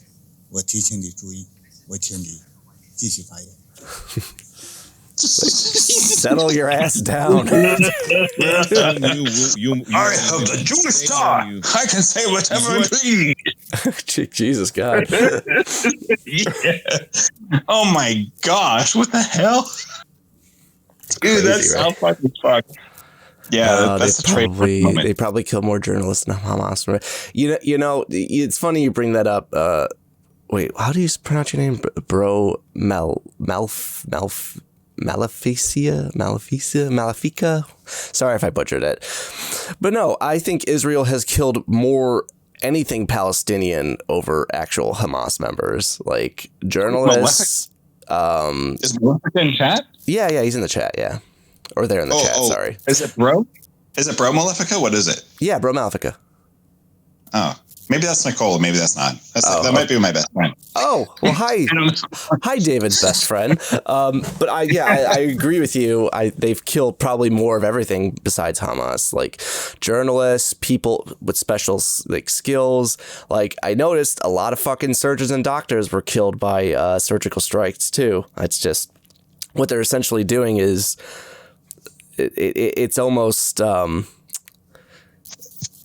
it's almost reminiscent, and you know this is kind of a far-fetched. This is still in the theoretical with me, but it's like, you know, when the Nazis took over Poland, they made a concerted effort to target the intelligentsia, people with special skills, acquired skills, in order to make sure that the Polish couldn't effectively organize a resistance. And I feel like when you're seeing all these, Palestinians being killed that are doctors or journalists and stuff like that, I think that's deliberate because, they're trying to dismantle any effective resistance by the Palestinian people. Mm-hmm. So that's why they cut off like the food and water in the camps. Oh, I'm sorry. The subtitles were cut off, so you guys never saw what they were saying. So basically, here, let me reiterate here. So basically, the Israeli ambassador was, complaining about, the UN women criticizing Israel, and the Chinese diplomat on the Security Council was like, you know what, dude? Calm the fuck down. Watch. You remember where you're at, okay? Show some fucking respect. Yeah, seriously. Yeah. God damn. Like, I know, like some members of the UN have kind of dipped their toes into dissent, like political dissent. Like, hey, this kind of feels wrong. But then they get slapped back into place, and that's so fucking frustrating. So it's good to see somebody actually fuck, it's China. But it's good to see somebody actually be like, no, shut the fuck up. Seriously. Have them be yeah, okay, maybe I'll shut the fuck up now. It doesn't matter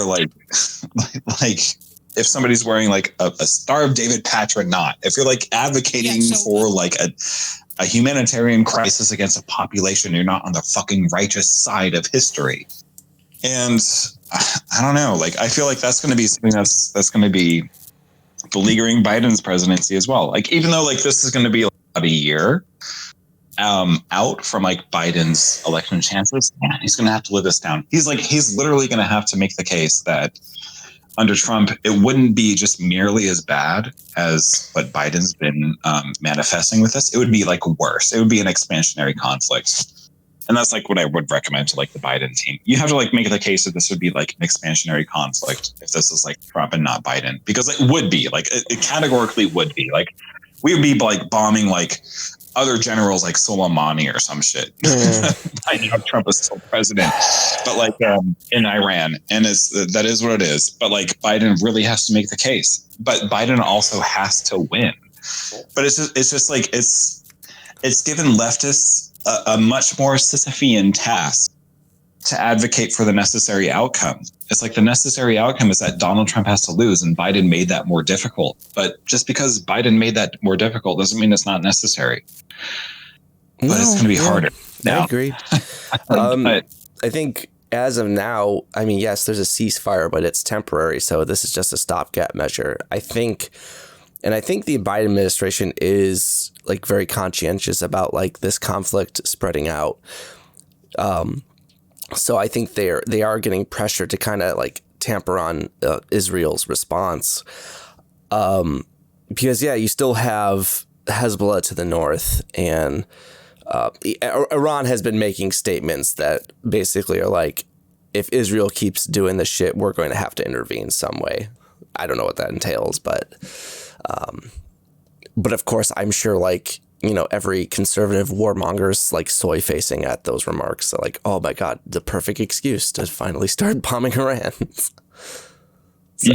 So, all right, you got one more here. How about another Finkelstein video? Mm-hmm. Okay, so let me see if I can do this right. This is on our Discord, so let me share this right here. Doop-a-doo. All right, let me expand. Boom. All right. Wait, everybody else doesn't see it. I'm sorry, guys. Hang on. Bring it over here. Bring it over here. Why can't I move this? Oh, there we go. Sorry, everybody. All right. So you mentioned that Gaza, no one's allowed out of Gaza. The Egyptian border also has a policy that they don't let Gazans into Egypt. If Egypt opened up the border, would Israel allow that? I think, I've had differences of opinion with friends over this. It is a complicated question. On the one hand, as a sheer humanitarian gesture, should Egypt open up the border of Gaza and let the people out? On the other hand, not that I would make any apologies for the mass murderer of Egypt, the head of state, Mr. Sisi, but he has a problem. The problem is that our Secretary of State Blinken and the U.S. administration in general, and Israel, have been applying huge pressure on Egypt to let the people go into Egypt. And then he says, I'm not going to facilitate, I am not going to abet the ethnic cleansing of Gazans into Egypt. I don't want to be part of that. And then what do you say to that? Well, I looked around for what people were saying. I think the obvious answer is, don't force them to flee. There should be a ceasefire now, so they don't have to flee. Let's end with that. That's their home. And I want people to bear in mind, 70% are refugees from 1948, when Israel was created. They've lived since 1948 in refugee camps in Gaza, 70%. And now Israel wants to turn them into refugees twice over, to dispatch them into the Sinai desert to rot and die. Because of one thing you can be certain, President Sisi of Egypt, will never let them assimilate into Egyptian society. That's never going to happen. So now you want to take the refugees from 1948 who are living in the refugee camps in Gaza and make them refugees again. That's the U.S. plan. Okay. And now Israel is saying, because Egypt is now facing a huge economic crisis, and Israel is saying, we will get the IMF to release money to you, because right now, 1/2 of their revenues are being used to service the debt. We will give you money, and you let the refugees in there. Now I ask you, is that not hostage taking? Okay. Is that not hostage taking? Professor? To want to expel them No, first of all, a second time, where are you getting expel them a second time now into the Sinai desert? Is that not hostage taking? Yeah. Is it not hostage taking? True. Sure. You know what? I keep hearing like these remarks that like, well, can't Palestinians, because they're Arabs, right? Can't they just go to Egypt or Jordan? And I'm like, I have to hold back from saying like, oh, okay, can you like just like pop in, move into Sweden, even though you don't know the language or the customs or something like that? But you guys are both white. Sweeten the deal. Sweeten the deal. Sweeten the deal, exactly. It's just an underlying like racism that people like apply to Palestinian people. Like, they're Arabs, they can go anywhere. Meanwhile, we're gonna let Israelis that are from like all over Western Europe and America to come here. If push came to shove, I mean, I'm not saying that they have to leave, but if they needed to leave, like they can go back to those countries.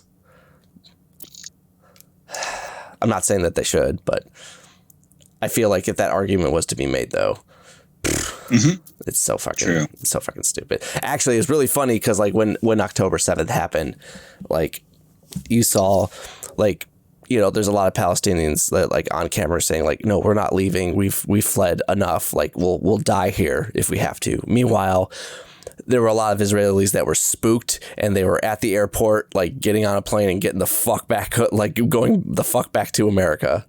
Like, yeah, I bet. Oh my God. That had to be absolutely terrifying. Like no country, no population should ever be subject to that. And that's where Hamas like fucked up. I don't care like what they think the test is. It's just that like no like innocent civilian should have to worry about that like within their lifetimes. It doesn't matter. Like they might be thinking on like some kind of like, oh, if this is a game of Risk, like what could I do to get like the edge and like blah blah blah. But it's just not worth the loss of life. It's not worth the human cost to inflict that upon people who have nothing to do with the things that you're frustrated by, the things that you've identified as being unjust. You never do that to a civilian population ever. And that's what makes it like so abominable to me. And yes, forcing them to leave is ethnic cleansing. So like, yeah, maybe countries don't want to take part in that. Like, yeah, if you, instead of forcing them to leave, why don't you make a ceasefire and settle this more diplomatically than just, Who was the guy? What's his name? John Willings or something, that had the solution where it was like, what Israel should have done is not start bombing indiscriminately and leveling the infrastructure of Gaza even though it simultaneously believed that most of Hamas was in tunnel systems that were able to penetrate. He was like, what Israel should have done is immediately deliver humanitarian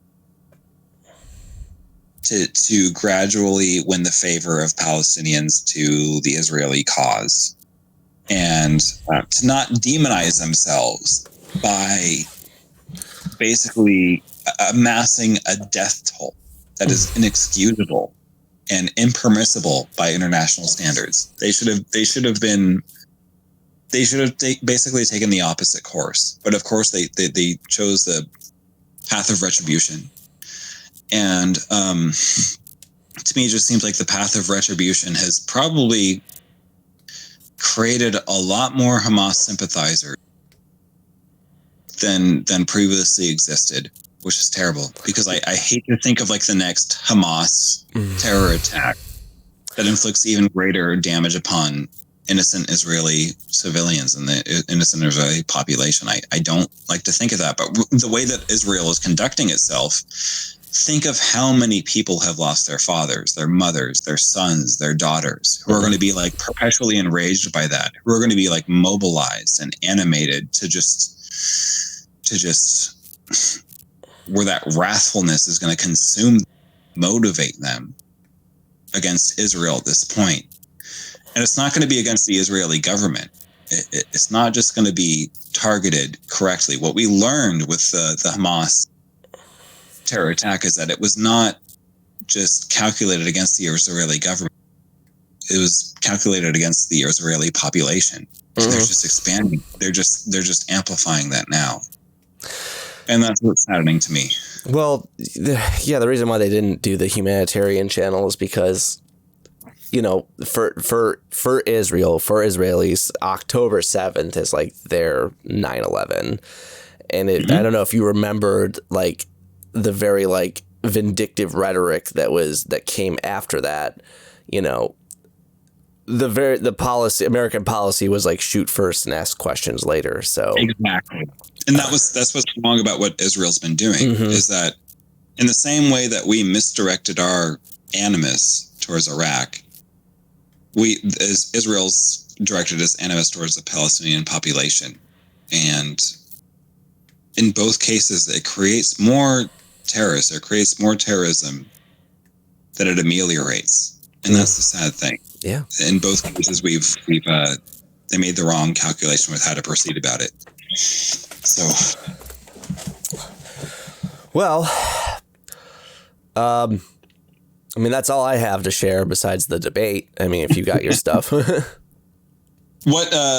I'm trying to look for like my women thing. Okay. So like basically, oh God, I can't like find my text document for the women thing. Why am I having trouble doing that? Okay. True. Let's see. Very true. Basically what it was, I think I remember most of the statistics anyways. This is like the benefit of high subject matter. Okay. Is it useful to deploy the rhetoric that men are trash if we're trying to mitigate the effects of harmful masculinity? And it's basically, there are two prongs to this situation. And I think that the accountability for men is important, because men have disproportionately been violent and, I guess you can say, unpleasant towards the like female experience.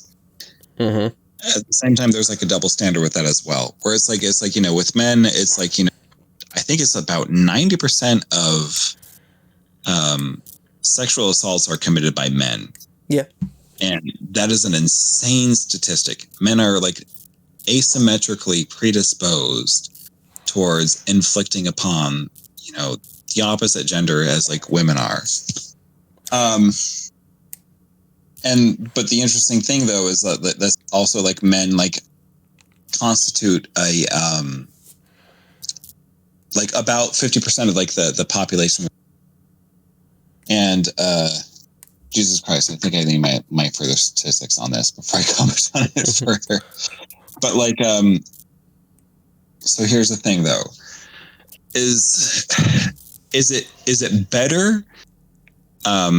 Because like basically like even like with those, still less than like a 1% of men who actually inflict this upon, you know, other people. Is it better to categorize men in this way, or is there a different way of framing the situation that doesn't demonize men, but also like encourage, you know, better behavioral outcomes? Because in the same sense, we all know what like 1330 means, which is like 13% of the population with African Americans results in 30% of like, you know, like the violent criminality and all that kind of stuff. If men only constitute 13% of the population, it would also be very interchangeable with 1330. If there was basically like, you know, like 87% women and 13% men, it would also be like a statistical like 1330 disparity. There's a reason why we don't say that African Americans are trash. And that's because we understand that there are sociocultural factors that contribute to their behavior.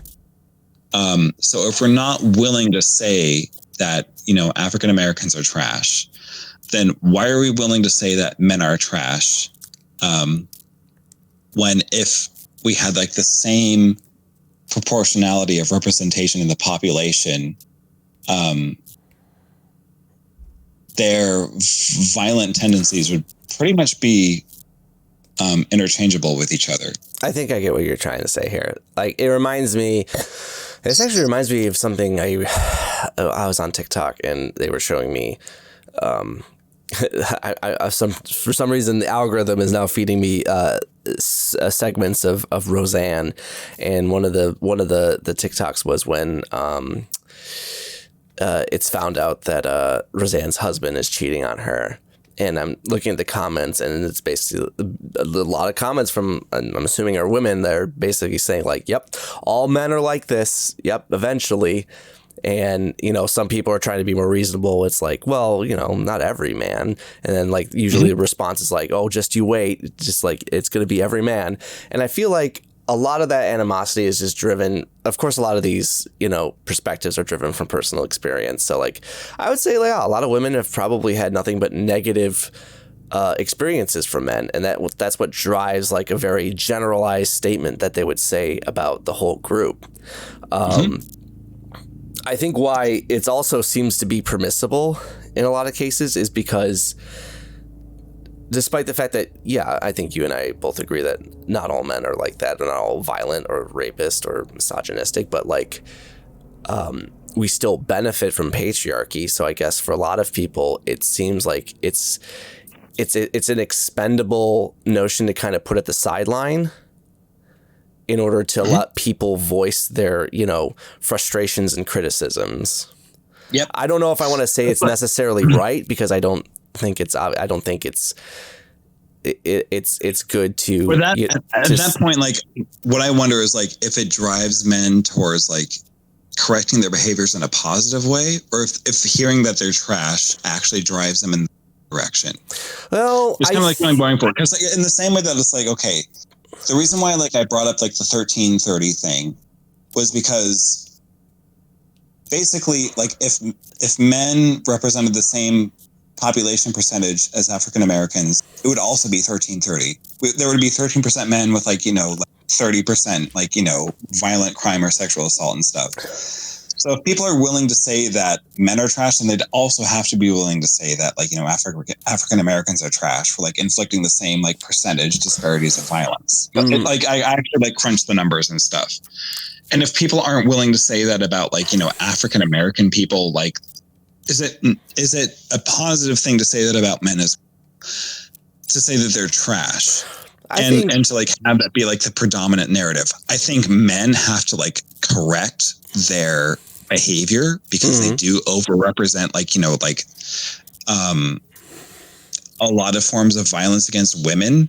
But I think that this like generalized rhetoric might drive a lot of men towards the wrong direction. In the same way that, like, if we applied that to like African American populations, it would not be fair to the African American population either. It's like if the African American population, like, represented 50% of the population instead of 13% of the population, they would also probably be responsible for like 90% of like, like violent crimes or whatever, like on a statistical basis, based on like, like what the current statistics apply and like imply, but it's not because they're black. It's like literally because like of the socio-cultural conditions that they're subjected to. Okay, here's my question then. Do you feel that we should tone police the, the emotional frustration that people want to voice at that time for the sake of like factual accuracy? Efficacy. Or do you feel that, sometimes, hey, people just say shit in the heat of the moment, and maybe if you give them some space, they, might reconsider the position. I think from my perspective, I hear a lot of things said about not just, men or women, like even people like that I fall under the same political spectrum of, but like, I guess for me, I try to depersonalize myself from the situation, because I think there's a lot of guys when they hear like all men are trash and they go, well, I'm not trash. I think I'm a good person. I think if you're that type of guy, I think for you, first of all, is to not take any type of criticism against men as a group on such a personal, singular basis, and maybe at least examine briefly why people might say that. But would you also like accept the narrative that black people are trash then? No, I wouldn't, because like, they also represent like a minority population, like an overrepresentation. Yeah, of, no, like, I get that, but I think this also falls back into like the dynamic that black people are still a marginalized group in this country, at least. So they don't benefit from like the hegemony that is provided to, say, like white men. Well, it's not about like, like who has like a power imbalance. It's whether or not like it's useful to make that generalization. Wait, hang on a second. The stream like, just it's like, restarted. especially like when it comes to like our trans friends and stuff like that. It's like, I don't think like a lot of like our trans fam.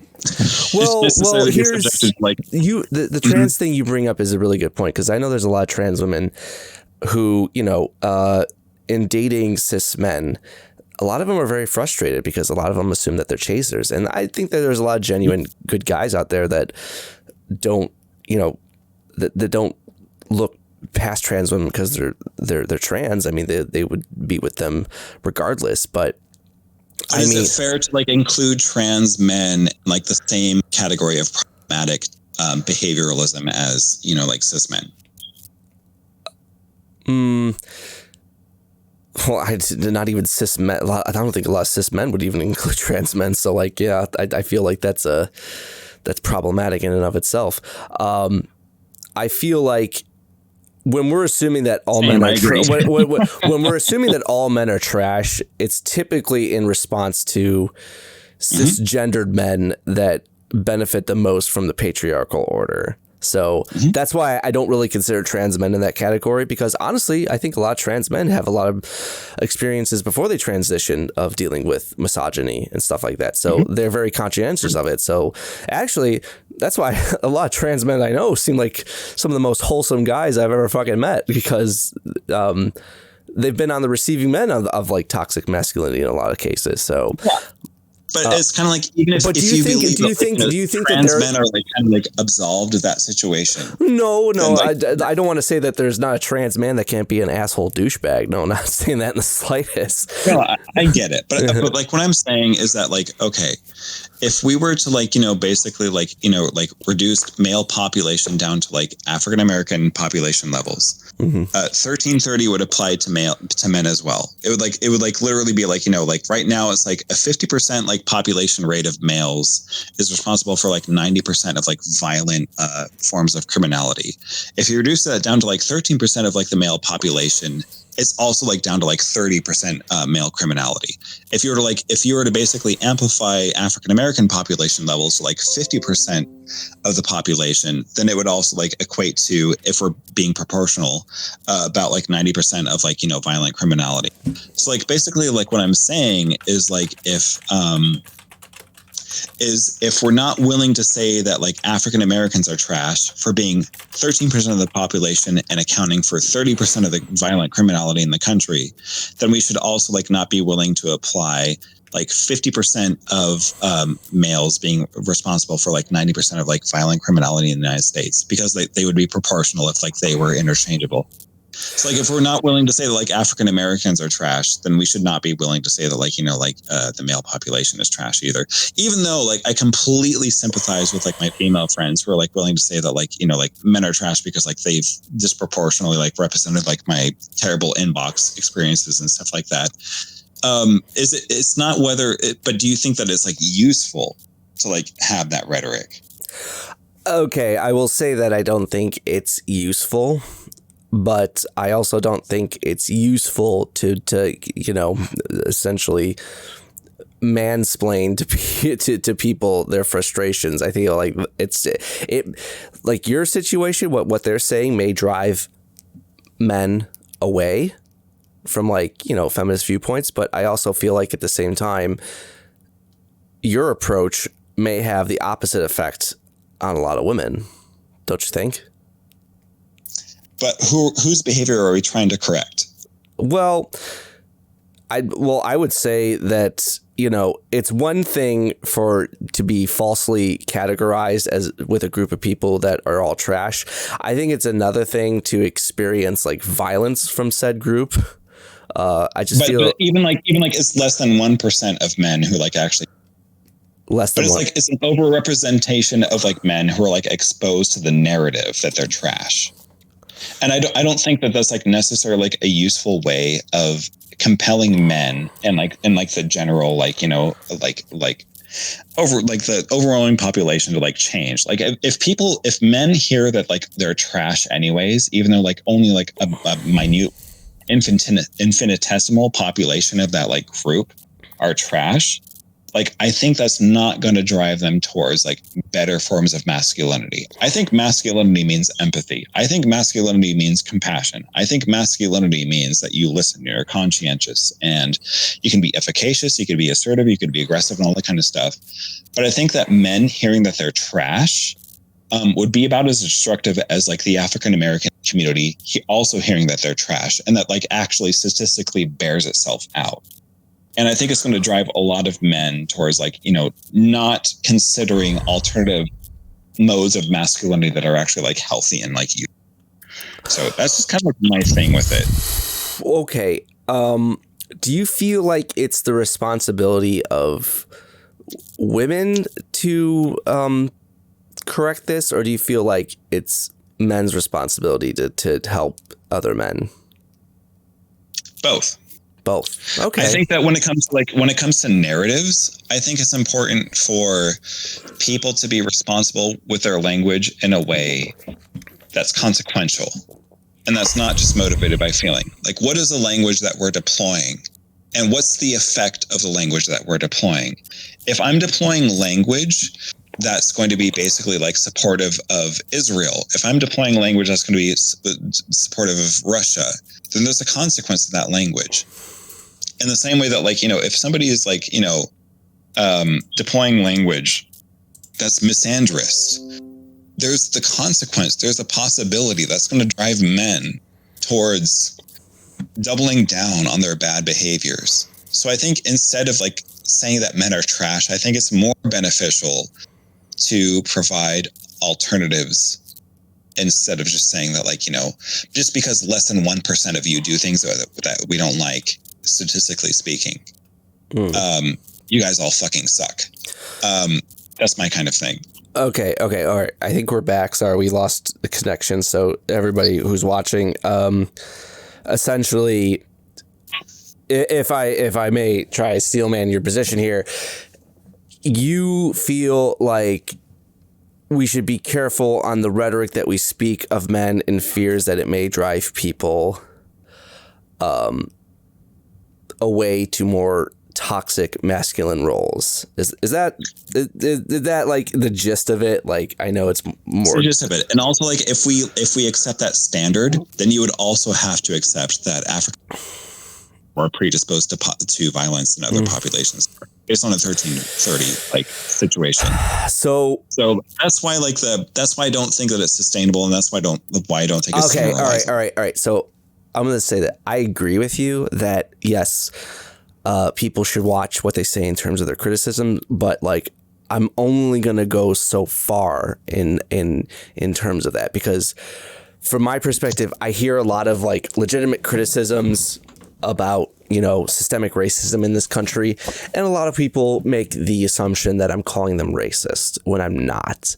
And they make this, you know, false dichotomy, and they get offended by it. And they're like, well, you know what? Maybe I am a fucking racist. And I'm like, a part of me is saying like, you know what? I think deep down you kind of always were. You just are now like, you know, it's finally coming. It's finally shining out on you. Like, and that's not my fault. That's just your denial of the situation. So do you think that there are just some men that are just sensitive and vulnerable to the fact that like maybe they're not a good guy, and like hearing these criticisms and then being offended by it is really a projection of them? Yeah. In the same way that I think that, like, you know, like some people who have a proclivity towards violence may belong to the African American community or not. But I think that it has more to do with a lot of sociocultural. Yeah, I was going to say this is explained through a lot of socioeconomic factors too. Like that's the thing with men as well. So like I agree. A few things that we can establish: that less than 1% of men are responsible for violent crimes against women or against otherwise. But the prevailing narrative is men are. That's interesting. But I don't think that that's necessarily a useful rhetorical standpoint for compelling men towards like better modes of masculinity. Okay. And I especially don't think that that's like something that's like, you know, amicable to like, you know, trans men's experiences in a lot of ways. But here's the other thing that I'm willing to say. Okay. Is that on a basis of double standards, if you're willing to say that men are trash despite representing a minority population, there are more women than men in this country, even though they represent an overrepresentation. If you were to like actually superimpose those standards onto the African American population, you would also have to be willing to say that the African American population is trash, because they also like, you know, like basically represent a minority population, but they overrepresent violent criminality in this country for sociocultural reasons. So to me, there's a double standard there. And I don't think that it's inherent to men's DNA. I don't think that it's something that's like inherent as like as a gender construct. I think a lot of these things are socioculturally engineered in the same way that I think, you know, when it comes to the Black experience, that they're basically impoverished, that they're basically like starting from the negative 100-yard line, and that because of those sociocultural conditions, they're immersed in a culture of violence and in a culture of other sociocultural influences that misdirect them. All right. Well, okay. So here, Steve has a good comment about this. Like, so there are men who do stuff but don't get included in that 1%. So like, there's guys that belittle women or are intimidating, tell jokes that hurt women's feelings, you know, confidences and stuff like that. There are plenty of African Americans who are including that. We all know that the statistics actually underrepresent how much these things transpire. But the same thing is which is that even though the statistics underrepresent how often men are violent or how often men are behaving in a way that's not admirable, that applies to the statistics regarding other demographics, including the African American population. And my feeling is that if the left isn't willing to like accept that, then the left is basically virtue posturing. So let's do this. Let's do like an example here. So let's say we find ourselves in a situation where we're listening to a woman describe her experience with men, and she's basically, makes the statement, all men are trash, fuck men, I fucking hate men, like what's wrong with you guys? How best would you approach her in this situation? I would say that I believe her and that there's a good chance that what she's saying is correct. Mm-hmm. And I would say that, like when it comes to like, in, Compton or something, and they said that they were violated by somebody who is native to that population, that could be correct as well. But in the same way that I'm not willing to like generalize that on a basis of what's like, rhetorically or morally efficacious to like a generalizable population. It's like, it's not that these people are, it's not their melanin levels are like predetermining this. It's not that like men's testosterone levels are like predetermining this. Okay. It's just, yeah. But okay. All right. Yeah, no, I agree.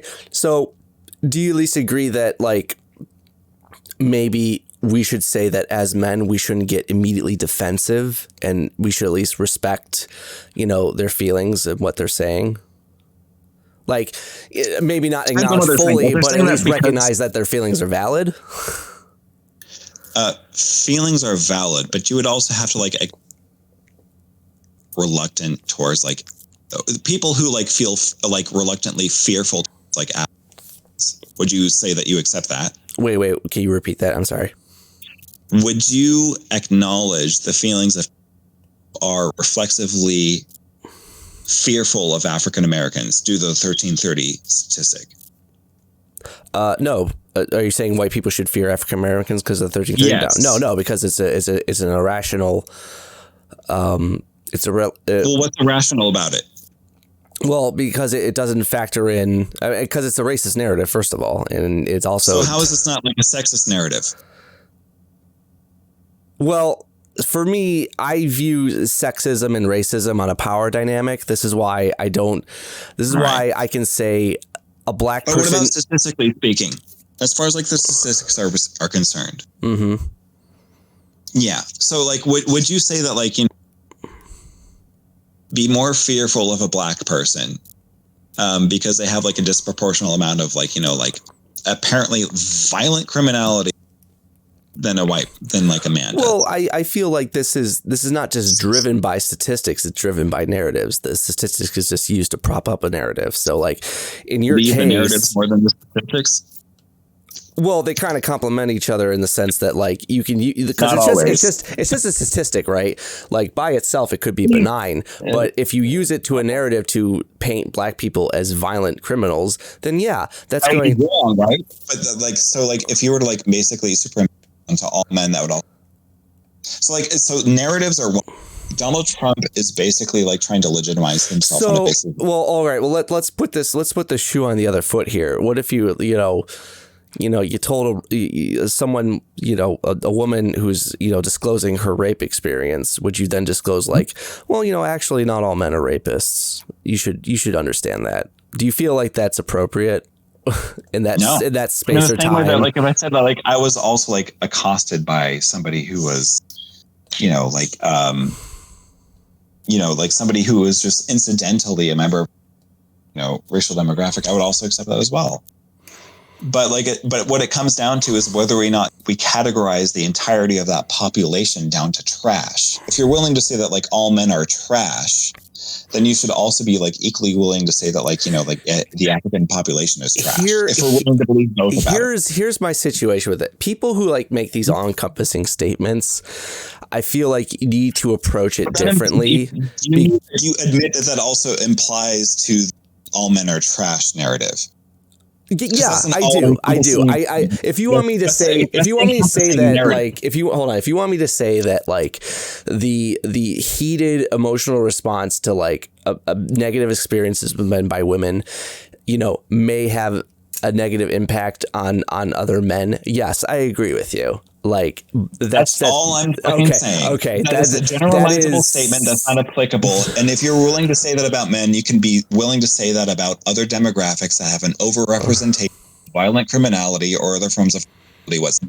If you're not willing to apply that, not be to men, even though men, yes, need to overcorrect for their behavior, absolutely. But I don't think that it's like the methodology is correct for men. In the same way that like saying that black people were trash, that would not be the right approach to like, correcting what's like, potentially problematic about what's happening in those cultures. But do you believe that there's also like a time and place for everything? Like, do you think it's immediately important to like, do you think it's important to like immediately like set the record straight with a person that says all men are trash, or do you feel like we kind of like gotta kind of coax them into like sort of a more general understanding? Okay, a time and place. Is it more important for you to be judicious or not? If I want to, are you willing to? Okay, yeah, go for it. I would say I'm trying to be kind of judicious right now with you with what you're trying to say, but I would say the circumstance. How is it being judicious to like accept that all men are trash if that's like empirically not the case? From my because maybe my problem is I'm putting myself too much in like the situation of like how I would deal with the situation, but.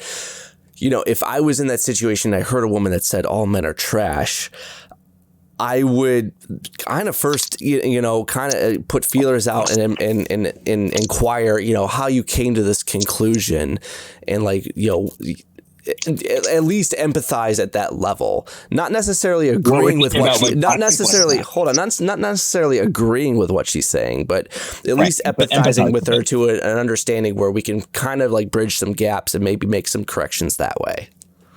I would understand that. Yeah. Like when like somebody who's like a woman like approaches me and says like all men are trash, I know that they're meaning that like, like a lot of guys have been in their DMs and stuff like that. Yeah. But what I'm saying is that on a basis of applicability, on a basis of what is judicious or not judicious, if we can apply that kind of like verbiage to men, we can also apply that to the African-American population, because they're also like underrepresented as a population, but also overrepresented as a population of violent criminality.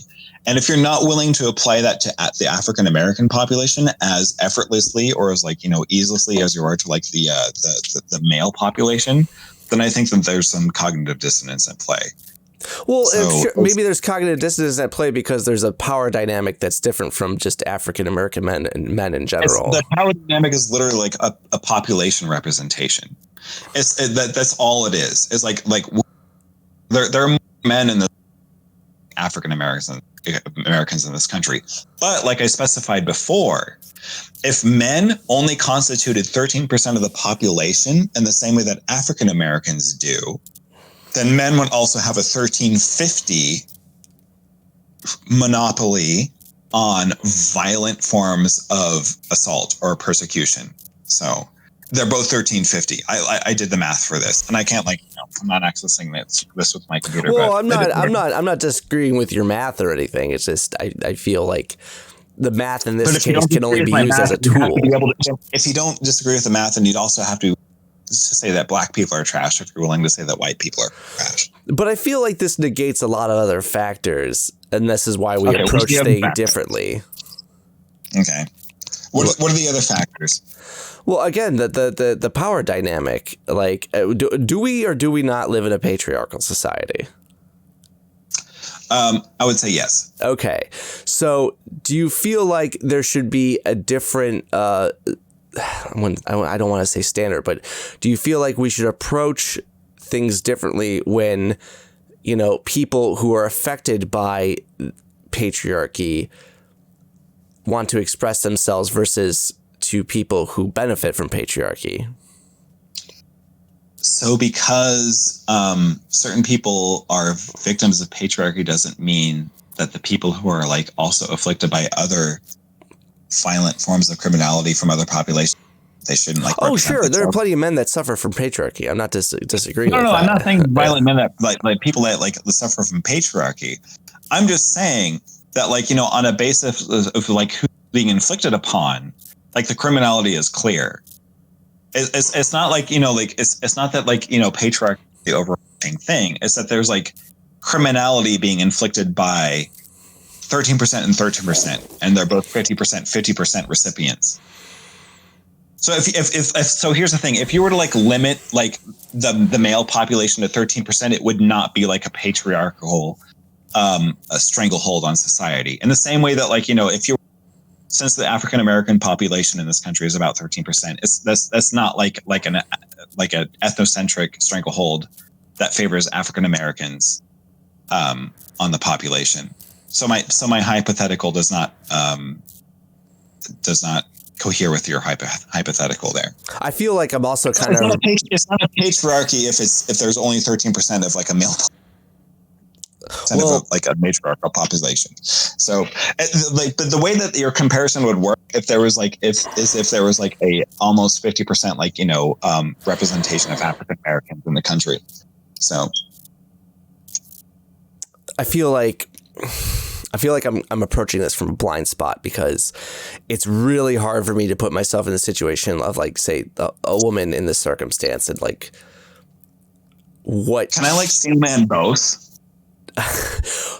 Is there any women listening that want to chime in to this?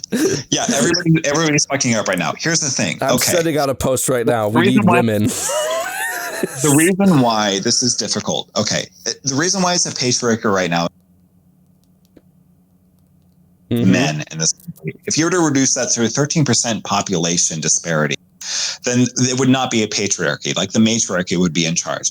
But even if it was a 13% population representation of men, then it would, if the statistics were proportional, then it would still be like a 30-50 male population representation to like violent criminality statistic, which is almost perfectly transferable to the 13% population rate with the 50% violent criminality rate of African Americans. So, like, in that scenario, it's not a patriarchy.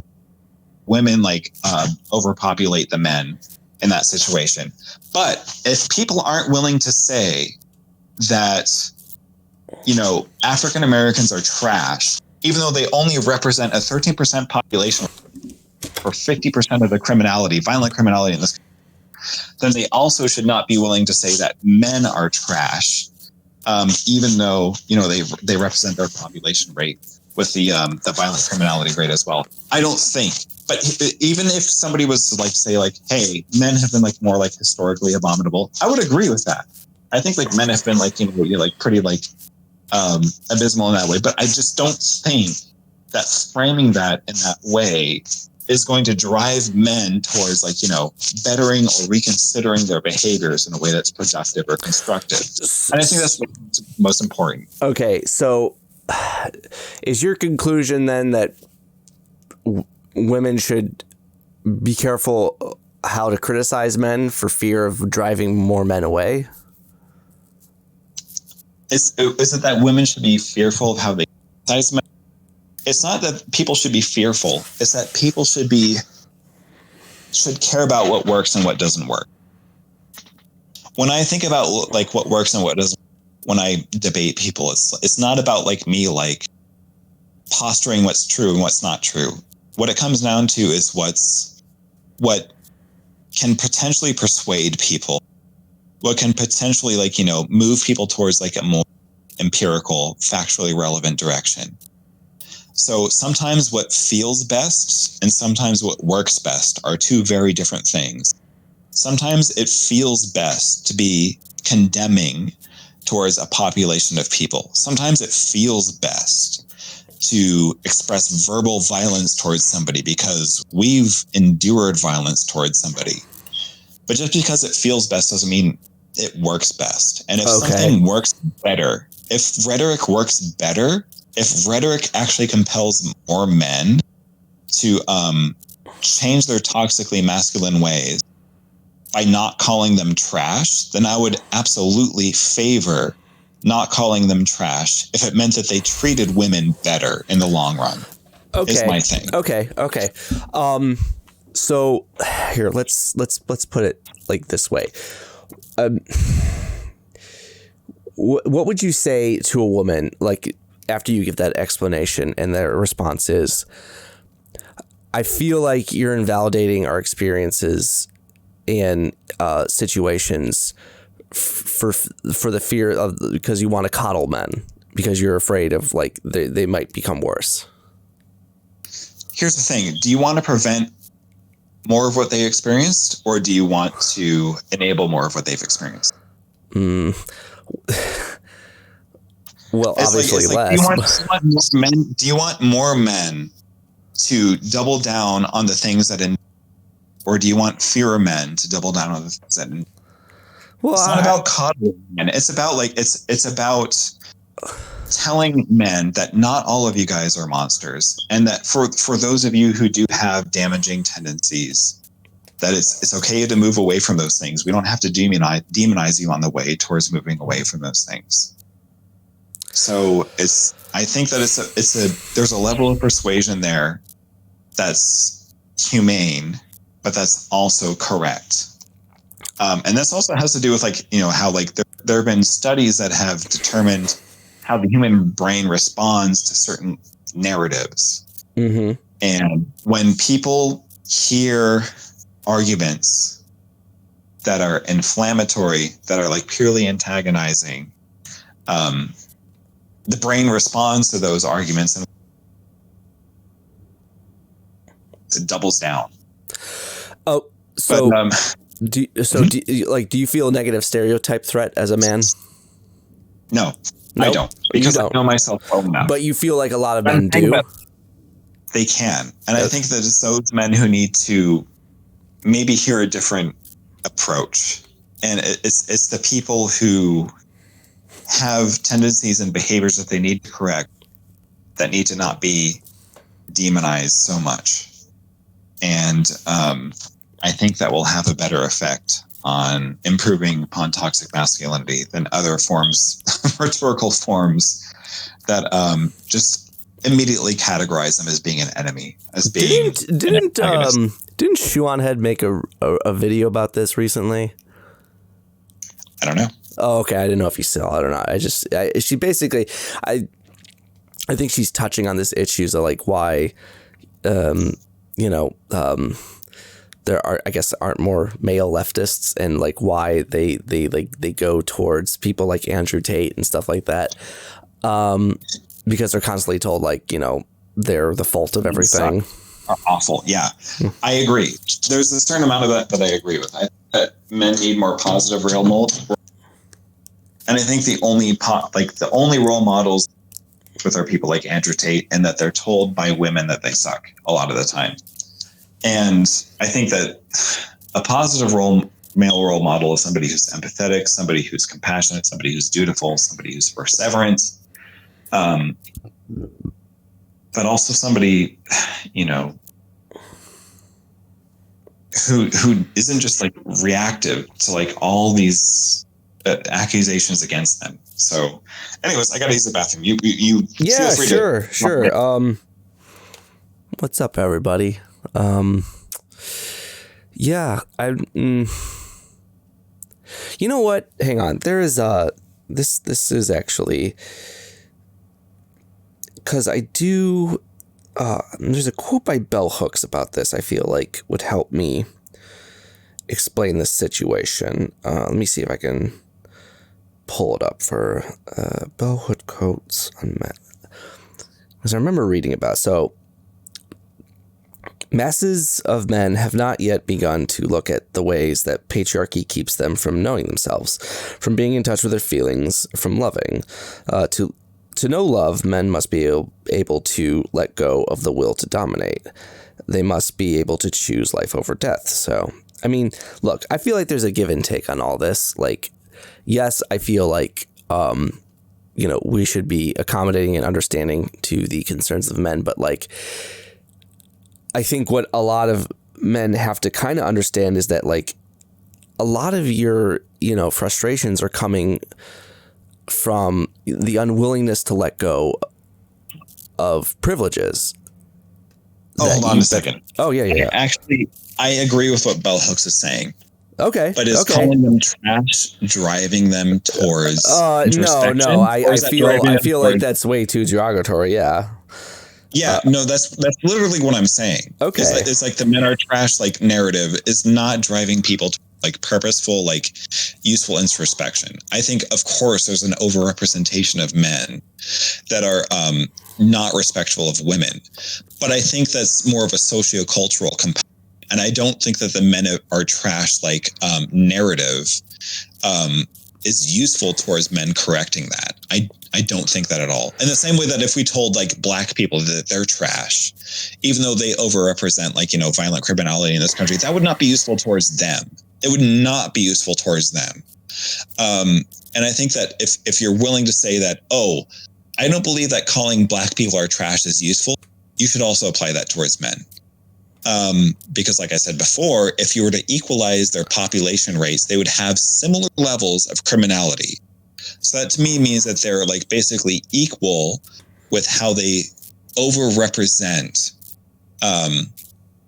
their presence with criminality in their respective domains. I don't think it's useful to accuse either group of that. I don't think that either group is responsible for that because of their melanin levels, because of their testosterone levels or whatsoever. I don't think that we should be calling men trash because I don't think that's useful rhetorically, in the same way that I don't think we should be calling black people trash because I don't think that's useful rhetorically either. Mm-mm. So I 1000% agree with Bell Hooks about that. Okay. But I don't think that leftists are on that level understanding yet. Steve wrote something good as a comment. So this is sort of a problematic nature of calling someone an alcoholic instead of focusing on taking productive steps, like a harm reduction approach. Is this yeah? I mean, I on that basis, it's almost okay. Sure, say it. You can say that, a lot of men have a problem. I think that, it's that's a useful distinction to make. In the same way that you would exclude most African Americans from having that problem in their, sociocultural situations. We can't attribute alcoholism to a population of people where less than 1% of that population is responsible for the thing that we're worried about. Okay. And that's kind of my take on that for now. So it's kind of if you're willing to say that about white people, you have to be willing to say that about other demographics that also overrepresent violent. And if you're willing to say that about the black person is the alcoholic of their sociocultural situation, then go for it. But I'm not willing to say that because I don't think it's an addiction. I think that it's basically something that some people are subjected to. And I think that's what makes it different. I think that, there are so many sociocultural factors that explain why certain marginalized demographics are more predisposed to poverty, are more predisposed to desperation. And I think that desperation is what leads to criminality. In the same way that I think that men are basically deprived of a lot of emotional expression and healthy conduits of masculinity and stuff like that. I don't think that there's an addiction correlation whatsoever. So if someone says men are trash as a reaction to someone else sharing their experience of sexual assault, for example, or reacting to some statistics about male violence, I was raped by a woman. Can I say that women are trash? Is that, listen, I've heard. No, I literally was. I'm not just saying that. I literally was raped by a woman. Oh shit, man. I'm sorry. Yeah, but I don't get to say that. Oh, well, I was going to say, if you wanted to say it, I would listen if it got out your frustration, because you bring that up. It's not about frustration. There's a reason why I wouldn't attribute that to women is because I can know it's not women in general. Because that, not all women are like that. But I but also that not all men are like that. Sure. More men are like that than women, of course. But is that mostly due to is that because of men? Is that because of testosterone? Is that applied to who are men? Are those trans people also going to be more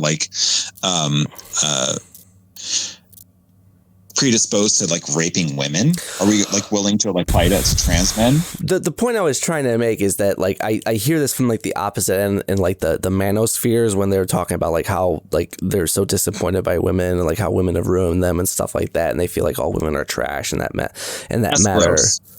Like wait, what's gross?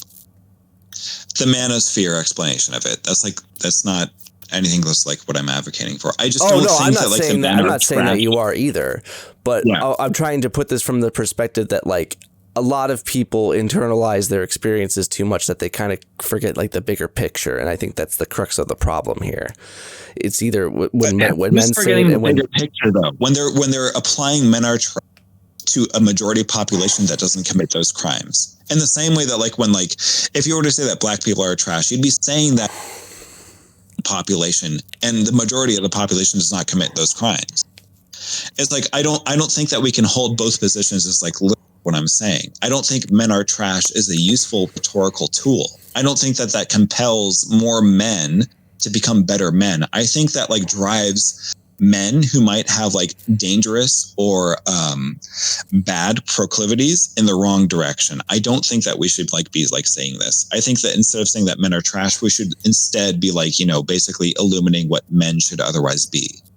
Be compassionate, be empathetic, be dutiful, be purposeful, be mindful, don't exceed boundaries, all that kind of stuff.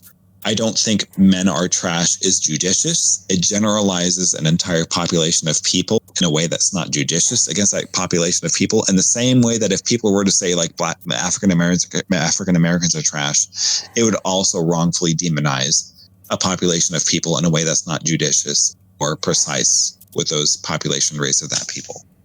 But that's just me. Okay, all right. I'm not saying that this is my position, but I just want to just provide it. This is from an article. So here's some food for thought.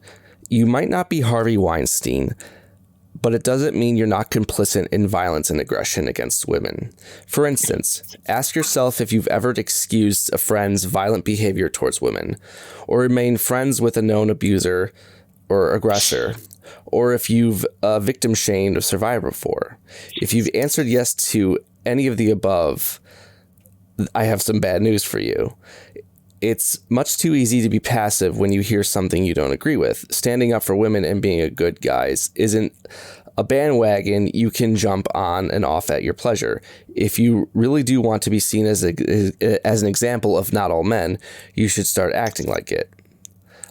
So do things that separate you from all men and try to do what's right, not what's easy. Imagine that we say, let's reverse that rhetoric and say that African Americans. Has somebody? Well, I here's think the thing though. Here's the thing though. I actually do fit the category of what they're saying.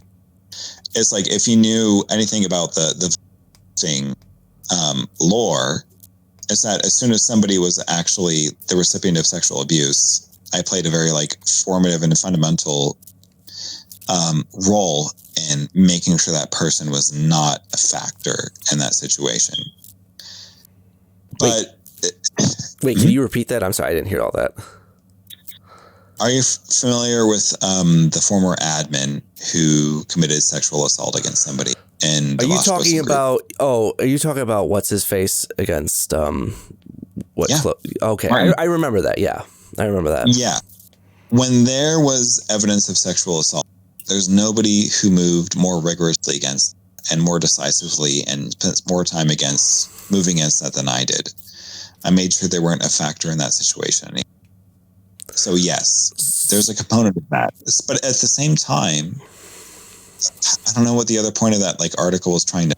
It's that yes, we can move against those things, but like generalizing a broader population is not in the best interest of the population. In the same way that just because a few Hamas insurgents inflict upon Gaza, we should not get like collectively punish the population. There's probably there's a greater percentage of Hamas participants who are responsible for their atrocities than Palestinians who were complicit in that shit. Okay, it's a form of collective punishment that I don't think is suggested, and I don't think it drives men towards the right position. Okay, here's another way that they framed it. So they basically said, so we all know that snakes are dangerous, yet there are some snakes which are not deadly at all. However, you never hear people say some snakes are dangerous, some are not. They just say snakes are dangerous because it is hard for the average person to tell which snakes are dangerous and which snakes are not. So they urge people to be cautious of all snakes. Now, maybe that's not the best comparison because I don't think men are snakes. Wait, well, imagine if we applied this to African Americans. Most people, yeah, both, either way would like undermine your argument. Over 76% of Palestinians agree that like is fighting for Palestinian interests. So if you believe that, like, you know, the people who are like inflicting the damage should also be conflated with the snakes who are like merely, then you would agree with what Israel's doing against the Palestinian population. That's a form of collective punishment, which is not judicious. It's not judicious to say that men are trash. I don't believe that it's judicious to say that men are trash. And in addition to saying that men are trash, I don't believe that it also consequentially compels men towards better modes of behavior. I don't think that it's correct or utilitarian, in my view. Even though I understand, like, when somebody who's a female friend of mine says that men are trash, I know what they're talking about. But and I sympathize with that. But I don't think that drives a majority of men towards better behavior. I think that just makes them double down on their bad behavior. So you just think that people should stop saying all men are trash? I don't think that it's a useful narrative, yeah. So do you feel like in order to help mitigate that saying, do you feel like we as men should probably ask, like, how can I help in that situation? Yeah. How can I help? Or how can I provide better example, be a more positive form of masculinity than the alternatives? But do you also think then that some men should not have a knee-jerk reaction to that statement and take it so personally? Do you think that people should take it personally if they hear that African Americans are trash? That's like the equivalent I'm trying to make. So if you were to say that to like the African population, should they like not take that? Be the big person about that? I assume they should. I'll bite that bullet. I Even assume if they superimpose the same statistics, that's what I've been trying to like convey to you. I assume that they shouldn't take that personally because the because male population comprised of only 13%, then it would also be a 50% criminality rate for the population. So should we be able to tell the 13% male population of the African American community, or the 13% population of the African American community in general, should we be able to tell them that they're trash, and should they be able to take that in stride? I would assume that they shouldn't take that personally either, because I think anybody who's saying that is being a racist. So then do it. I want you to do it. Wait, you want me to 13%? Wait, you want me to say African Americans are trash? Say that on your Facebook then. African Americans are trash. But I don't believe that. Okay, fine. But if you don't believe that, then if African Americans constituted 50% of the population rate, okay, proportionally, they'd also be responsible for 90% of like the violent criminality. It would like literally be interchangeable male to violent criminality population. I guess if you're not willing to say that about men, then you shouldn't be willing to say that about African Americans. Is the point I'm making? Like, oh god, the point is like a double standard thing. Hold on. The point I was trying to say, because like you said, like, if I was an African American and I heard the statement all African Americans are trash, I wouldn't take that personally, because I would assume anybody saying that is racist. Maybe you're remembering this better. It's not that if you're an African American, as a white person, would you be willing to say that to an African American and accept that they should not be that they should not take that personally? If you're willing to say that, like, hey, African Americans are trash because a 1350 thing is crazy, do you think that they should accept that you guys are trash because of 1350? No, they should. Are you willing to say that? Should you post that on your Facebook right now. Say like African Americans are trash because of 1350. Okay, if I said to an African American that they're trash based on your statistics, I think that African Americans should not take it personally and just view me as a fucking racist. True, they should. But at the same time, then I would like view like if we're being like equal about that. So like and it would not be serviceable because misandry is not ideal. So what I'm saying, literally all that I'm saying. Let me like also like basically convey like my moral orientation about this. Men have a lot of behavior to correct, and there might be a social, cultural explanation for that. But the way to help correct that behavior that they're responsible for and that they've been responsible for is not to categorize them as trash. It's to create better examples of what to be. In the same way that it's like, you know, it's not that we should settle for Biden. It's that we should settle for, or that we should accept a candidate that has more to offer. Accept like the explanation that has more to offer, not the condemnation explanation. Biden is the condemnation explanation. That guy is like complicit with genocide. That guy is like way too accepting of things that are not acceptable. What's important is to provide the alternative, not to basically condemn people. When you condemn people, you drive them farther towards the things that you don't want to see more of. And that's all that I'm saying. And that's my thing. But I think that it's the situation I'm getting is, man, you got a lot of shit to say about African Americans. I'm just fucking with you. I was gonna say, you son of a bitch.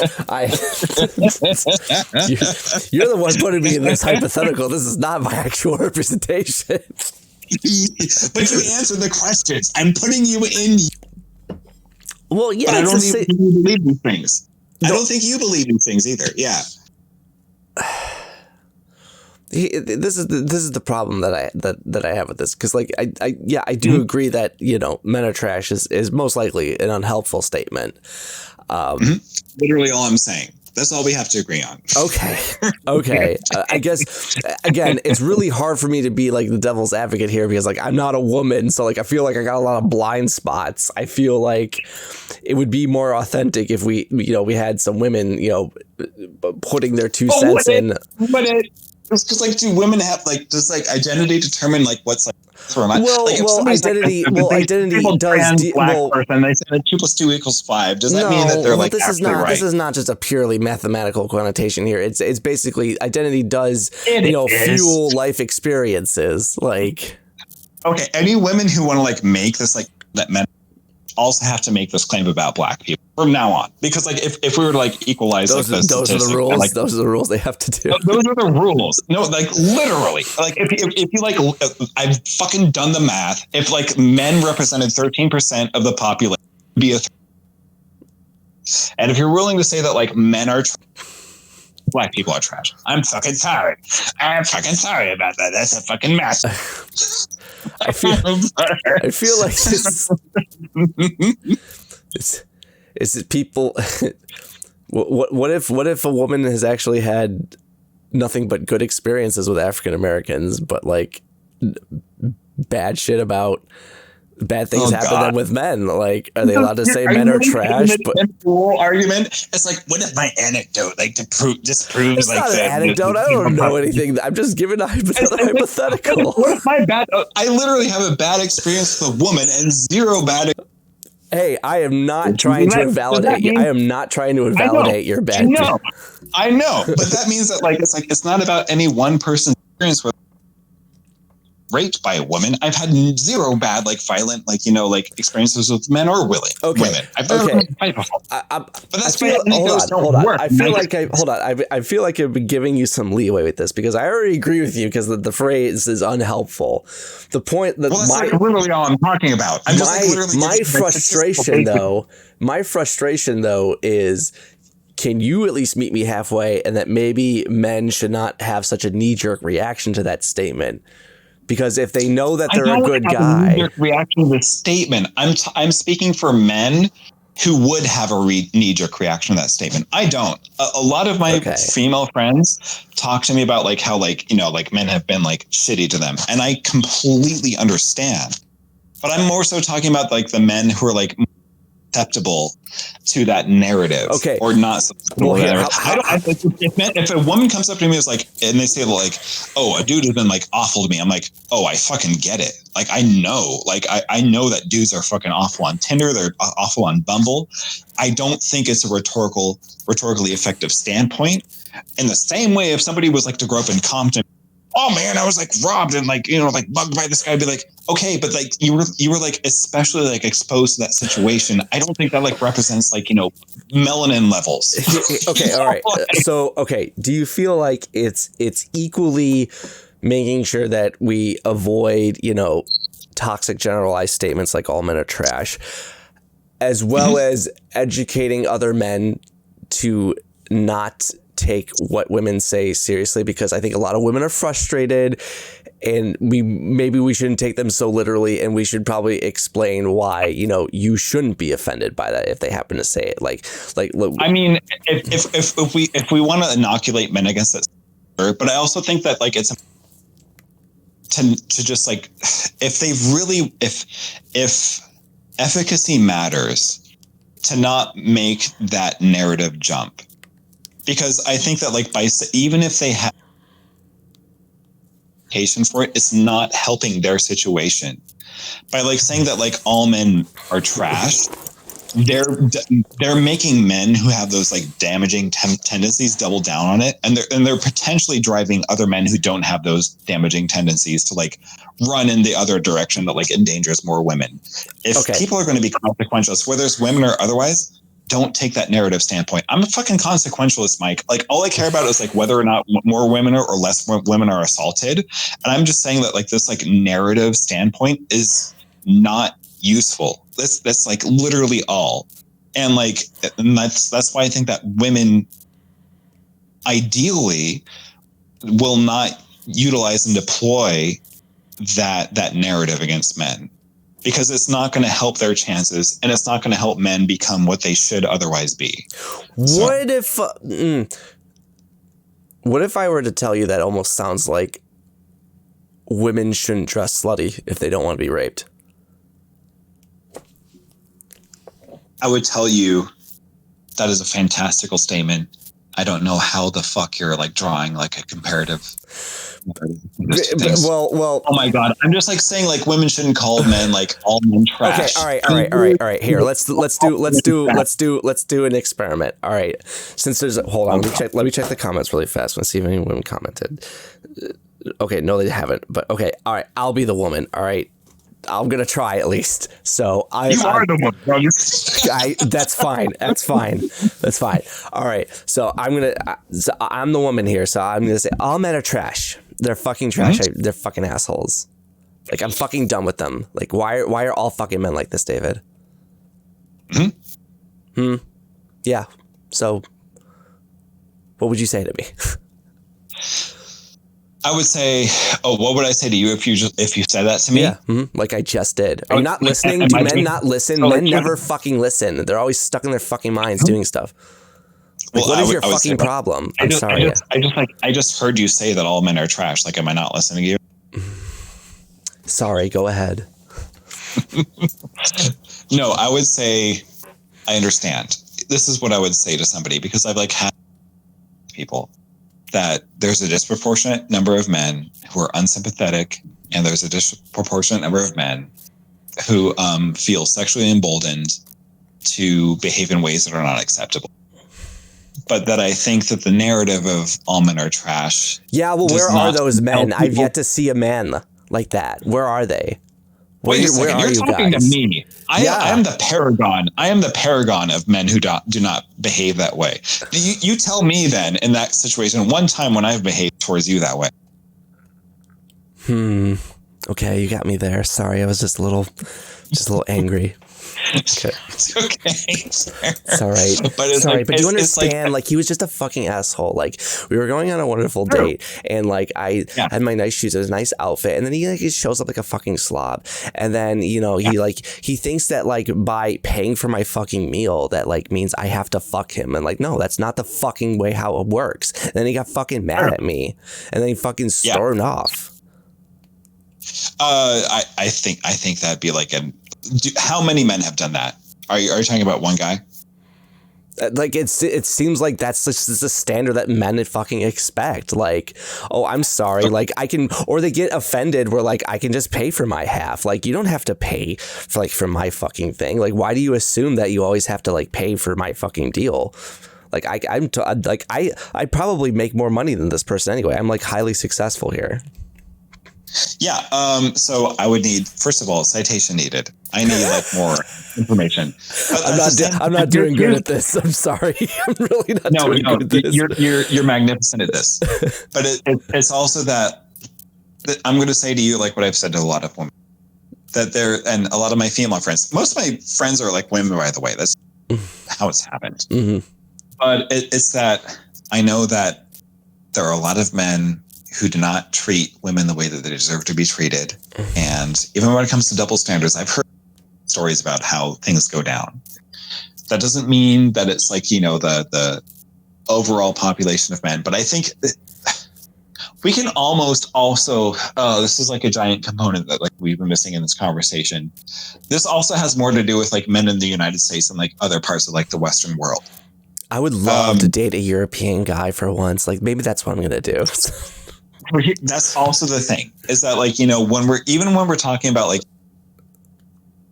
apparently a massive minority of men commit violent crimes against women in other parts of the Western world, Europe especially, has even more infinitesimal. So there are other parts of the world where what I'm talking about has demonstrated itself to be true, where certain forms of like, you know, masculine, and that's resulted in more positive forms of male and masculine expression. But they didn't need a narrative of men are trash to facilitate that. Like that wasn't like the necessary component of that. And in the same sense that it's kind of like I don't think that it's helpful to tell people that they're the worst iterations of themselves when they haven't demonstrated that about themselves. And like to the extent that you're saying, I've had a lot of like women tell me like I've had a lot of bad messages on Tinder. I've had a lot of bad messages on Bumble, but I eventually found the right person. I eventually found somebody who was listening. I eventually found me, which happens most of the time. It's usually me. Let's be reasonable. It's usually me who's like the example. But then they'll say like, that doesn't mean that men aren't overrepresenting bad behavior. I will totally accept that. Men do overrepresent bad behavior when it comes to that kind of thing. But in the same way that we can't chastise other demographics for overrepresenting bad behavior, especially when it's a minority of that demographic that's responsible for that, we can't chastise men for that kind of thing. If we're not willing to say that African Americans are trash for overrepresenting crime, where they overrepresent crime, I don't think that it's useful to chastise men for overrepresenting certain things by categorizing them as trash, especially when you consider that if they exhibited the same population rates, they'd be responsible for the same levels of criminality. So if you're not willing to say that about African Americans, but that does not mean that you stop criticizing toxic masculinity. I just think that saying that men are trash is not a judicious statement, and that does not ameliorate the problem. I think that instead of saying that men are trash, you provide examples of good masculinity, like as an alternative. That is what I'm saying. I hope the dimensions of what I'm expressing are understandable. Quick question. Are all cops bastards? What? Are all cops bastards? Why are you asking me this question? Are all cops bastards? I don't like authority. Why are you asking me that? Are all cops bastards? Are you going to say that just because like a few cops are bastards, that because I'm willing to apply that to like cops, it means that we should apply that to men? I don't Here's know. the thing. I don't know. I'm really reaching. I'm sorry. I know. I know you're reaching. I know you're extremely reaching. I already have an answer for this, Michael. Okay. It's like if you go to like the European countries like Norway, they not like infringe upon its population. In 2013, the Norwegian police force like fired a shot once, and that was to like warn somebody away with it. It's not that a security force is bad. It's like how like that security force like like administers like its security. So yeah, in the United States, the police force fucking sucks. For the most part, I could make that generalizable statement to a certain degree because I think that like most of like the police force should be like reconfigured to like social work and stuff like that, or de-escalatory tactics. But after like it's been like relegated to de-escalatory tactics, European like police tactics have been. I think police for like some form of security is good. I don't think we should abandon like like all forms of that, because like police forces in other parts of the world have actually like really like prove themselves. So but do you think that if a cop heard the phrase all cops are bastards, would they be like, oh yeah, all cops are bastards then? Well then I guess I'm gonna be a SWAT team member then. But that would be like actually more applicable to cops in America. If you were to say that to like cops in like Norway, like if you were to say like all cops are bastards in Norway, it's like, what the fuck? Like my friend like Svelte like fired his gun once. Yeah, my friend Svelte like fired his like gun once, and you're saying all cops are bastards? Like that's like less than 1% of like cops in Norway. Why are you saying we're all bastards? Most of us don't fucking suck that much. That would be like the analogous argument for like African Americans in this country, because Svelte fucking sucks, but cops in Norway are actually kind of fucking base. I like seeing how they de-escalate situations. They're like very pro-proletariat. Like they don't super suck. All right. So, all right. Let me raise you something, because somebody actually commented on my post. But this is from Daniel Bullreich, trans man. So, we might get a kind of a differentiating perspective on it. But so, he definitely says it's a complicated matter. He says, I think that it does make men defensive when the phrase is said, because often they think, well, not me or not all men, but I think there is a valid reason for it. So it's kind of like, this is where I got the all cops are bad example. So yes, there are good ones, but the bad outweighs the good. To a point, it makes people unsafe. So women and those who have female parts have an ingrained fear of men due to the structured abuse they have caused. Often it's become such a... I can't believe they actually typed in, hold on, I lost my train of thought. Okay, so then he says, okay, so like men are trash. Women often can't go anywhere without feeling the need to be extra vigilant and anxious, constantly feeling watched, unsafe, or in a fear of safety. So constantly harassed by men on how they dress or look. And on top of that, men are taking away their reproductive and bodily rights to abortion. 1 second. Okay. 1 second. Okay. How would that person feel walking? Well, let me just finish reading. No, I'm asking. I'm not Daniel, so I don't want to. I'm not Daniel, so I can't answer on Daniel's behalf. Are you bombing me right now? Yes, I am. I'll be on top of Hold on, let me just finish this. So it's very fair to say, yes, all men are bad. The few men are good need to work harder to change the what is this? Redirect and stop toxic masculinity. That's not to say that they aren't, but it very much is a statement that stands for the fact that women don't feel safe still. It's kind of like no man is good until men hold each other accountable. There are men who are working hard to fix this, but it's still very much a thing.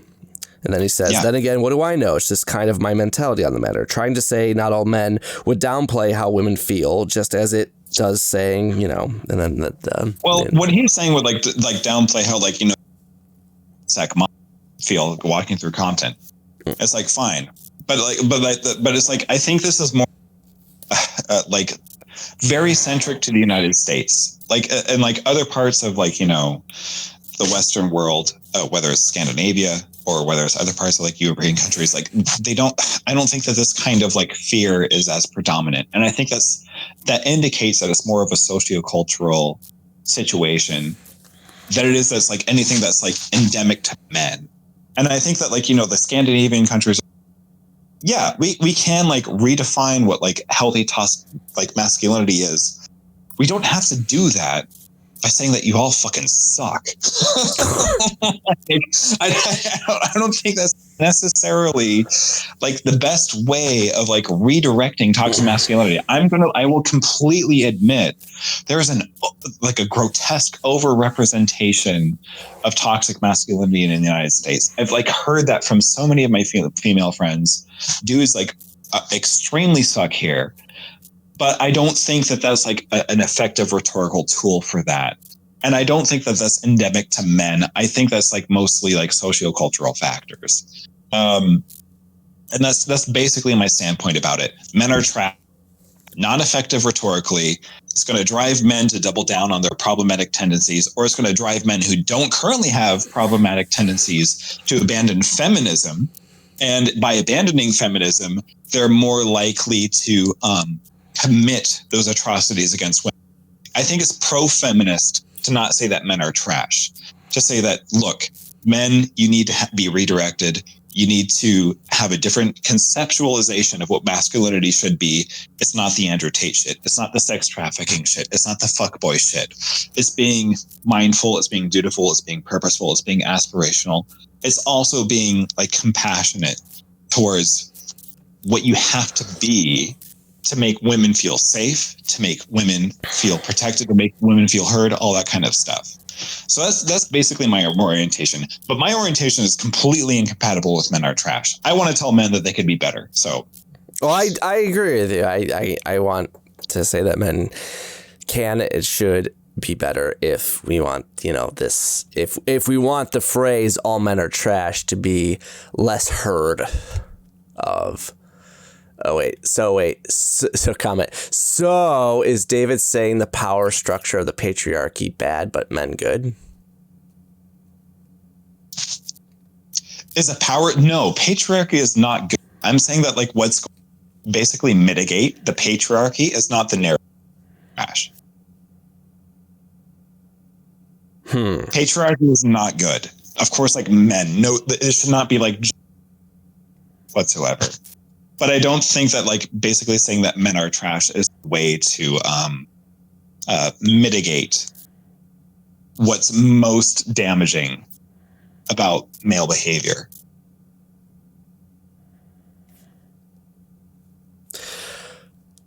I'm sorry, you know, you were saying that. I got this random message from this dude saying, "Hello, beautiful lady. I could stake thousands of dollars on your pretty smile. Are you interested in having a sugar daddy to support you?" David, men are trash. Men are fucking trash. I'm sorry. No, listen, I do agree with you, and I know I'm trying to. I'm at my wit's end here with being the devil's advocate. Like, obviously, from my perspective, if I hear someone uttering, what did that person say again? Could you repeat that? Yeah, that's like what was that again? So he said, "Hello, beautiful lady. I could stake thousands of dollars on your pretty smile. Are you interested in having a sugar daddy to support you?" Oh God, that sounds like some profile that's like trying to, and that's like further evidence like the men are trash like narrative is a scam. It's like when somebody like infiltrates her like DMs like that.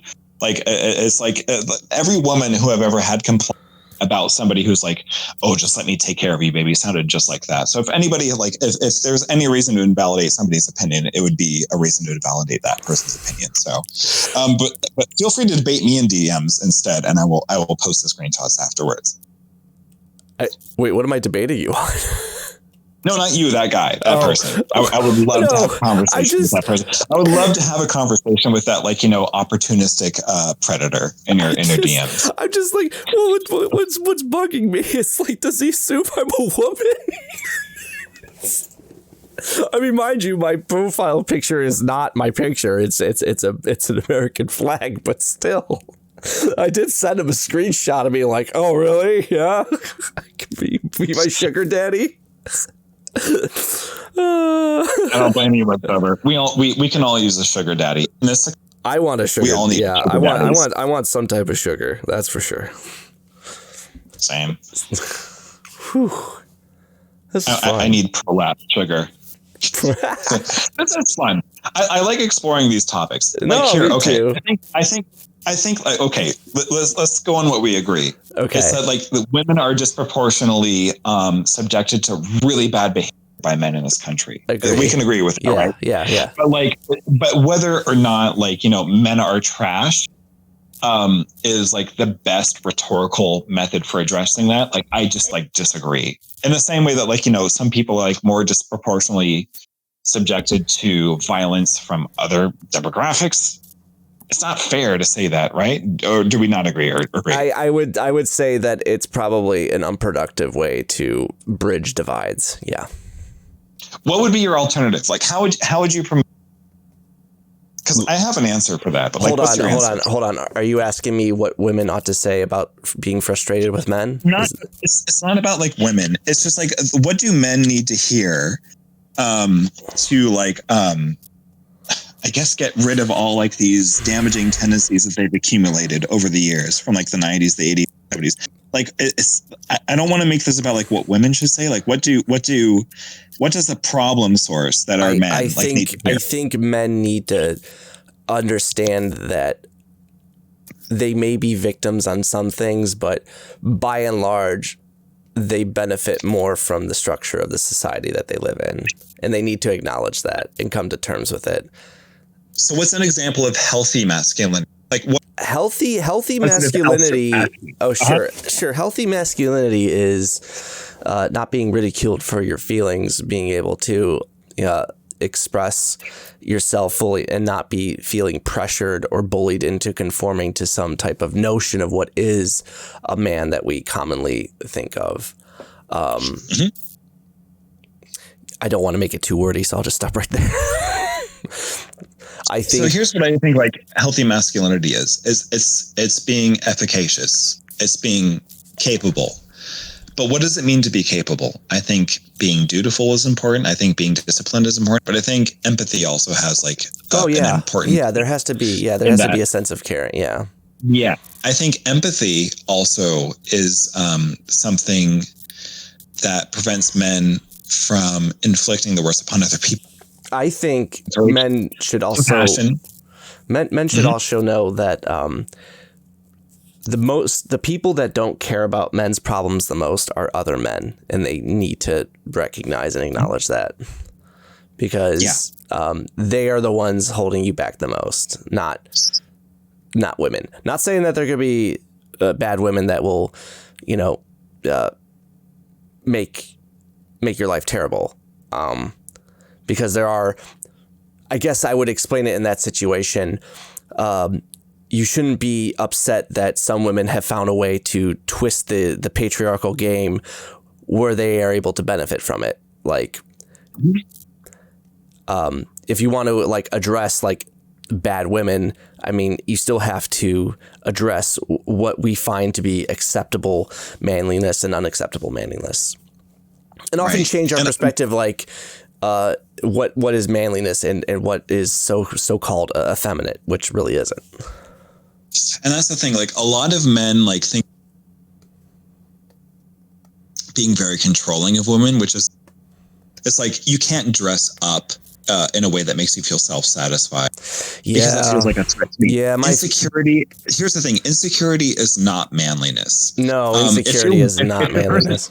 If the person you're dating looks good and you're so insecure that you think they should not dress up that way, that's fucking brittle as hell. That's basically my fiance's ex. You're just describing right there. Yeah, that's not manliness at all. And like men who are not like willing to like express their feelings or introspect, it takes courage to express feelings. It takes courage to be vulnerable. Yeah, absolutely. It takes courage to introspect. All those things, like the fact that it takes courage is a masculine quality. I don't mean masculine belongs to men or women. I mean masculine in the gender neutral sense, where it's like, look, if you're willing to express yourself, that means that you're willing to exhibit bravery in the person that you're surrounded by, in the people that you're surrounded by. And that's a magnificent thing. People who shy away from expressing themselves are demonstrating weakness. Good. It's important to show your emotions. It's important to be vulnerable and to be strong despite being vulnerable. It's important to give your girlfriends, your partners, whoever they are, the freedom to be themselves without restricting their freedom. That's what masculinity is allowing for greater freedom without being threatened by that freedom. That's what it is. I would say a good man is someone who helps bring about those qualities and props them up against, the toxic traits of masculinities that like to keep those suppressed. So I think it's a very important role for guys to play in that manner, to stick up for other men. In that perspective, in that situation, I should say.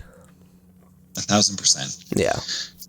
A lot of things that are considered to be masculine are actually really dependent on fragility. And a lot of things that are considered to be feminine require a lot of strength. And that's kind of how I feel about it. So, but that's just a me thing. Like, I don't know. Do you have anything else to say about that? Or no, I feel like you've hit a lot on that. I feel like anything I say would just be a repeat. I just, again, like, if you want to be a good guy, you kind of have to be more vigilant on what, are toxic traits that are found in the masculine patriarchal society that we see. And if you have no idea what that means, well, you should at least make an effort to listen to the people who have been negatively affected by that. And a lot of them are women, so. They are. Mm-hmm. And I guess like the only thing I would say about that is like condemning those people as trash is going to repel people from like the helpful narratives more than it helps. But as a consequence, I think that's just me. And you might have a good reason for disagreeing with that. I'm not saying that. Well, I'm not saying that I necessarily disagree with it, but I would say if you're one of those guys that wants to be a better man, if you hear that phrase, I would take a moment and pause and think about like everything that we like talked about and like how you can do better to mitigate those sayings. Here's the thing. This is what I'm talking about though. Is like even if 30% of men, because they hear that phrase, they're repelled by their betterment. That's what I have a problem with. Okay. It's that like that's what I have a problem with. It's like if the rhetoric behind that statement prevents enough men from bettering themselves, then to me that's not the rhetorically optimal statement. That's all I'm saying.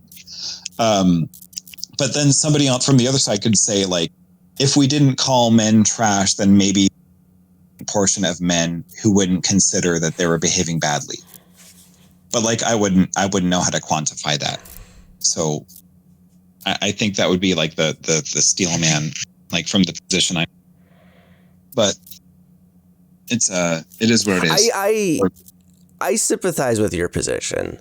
I really do.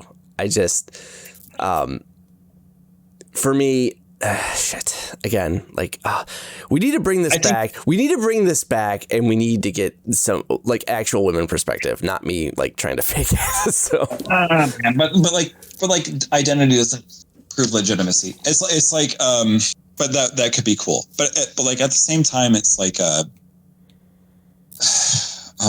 was I going to go with that? It's what matters to me is what makes men less toxic, and that's requires like certain rhetorical positions. I agree with you that all like these generalized negative all-encompassing statements are unproductive. And if this sounds like tone policing, I apologize. But yeah, people ought to be careful what they say publicly when they vent frustrations, for sure.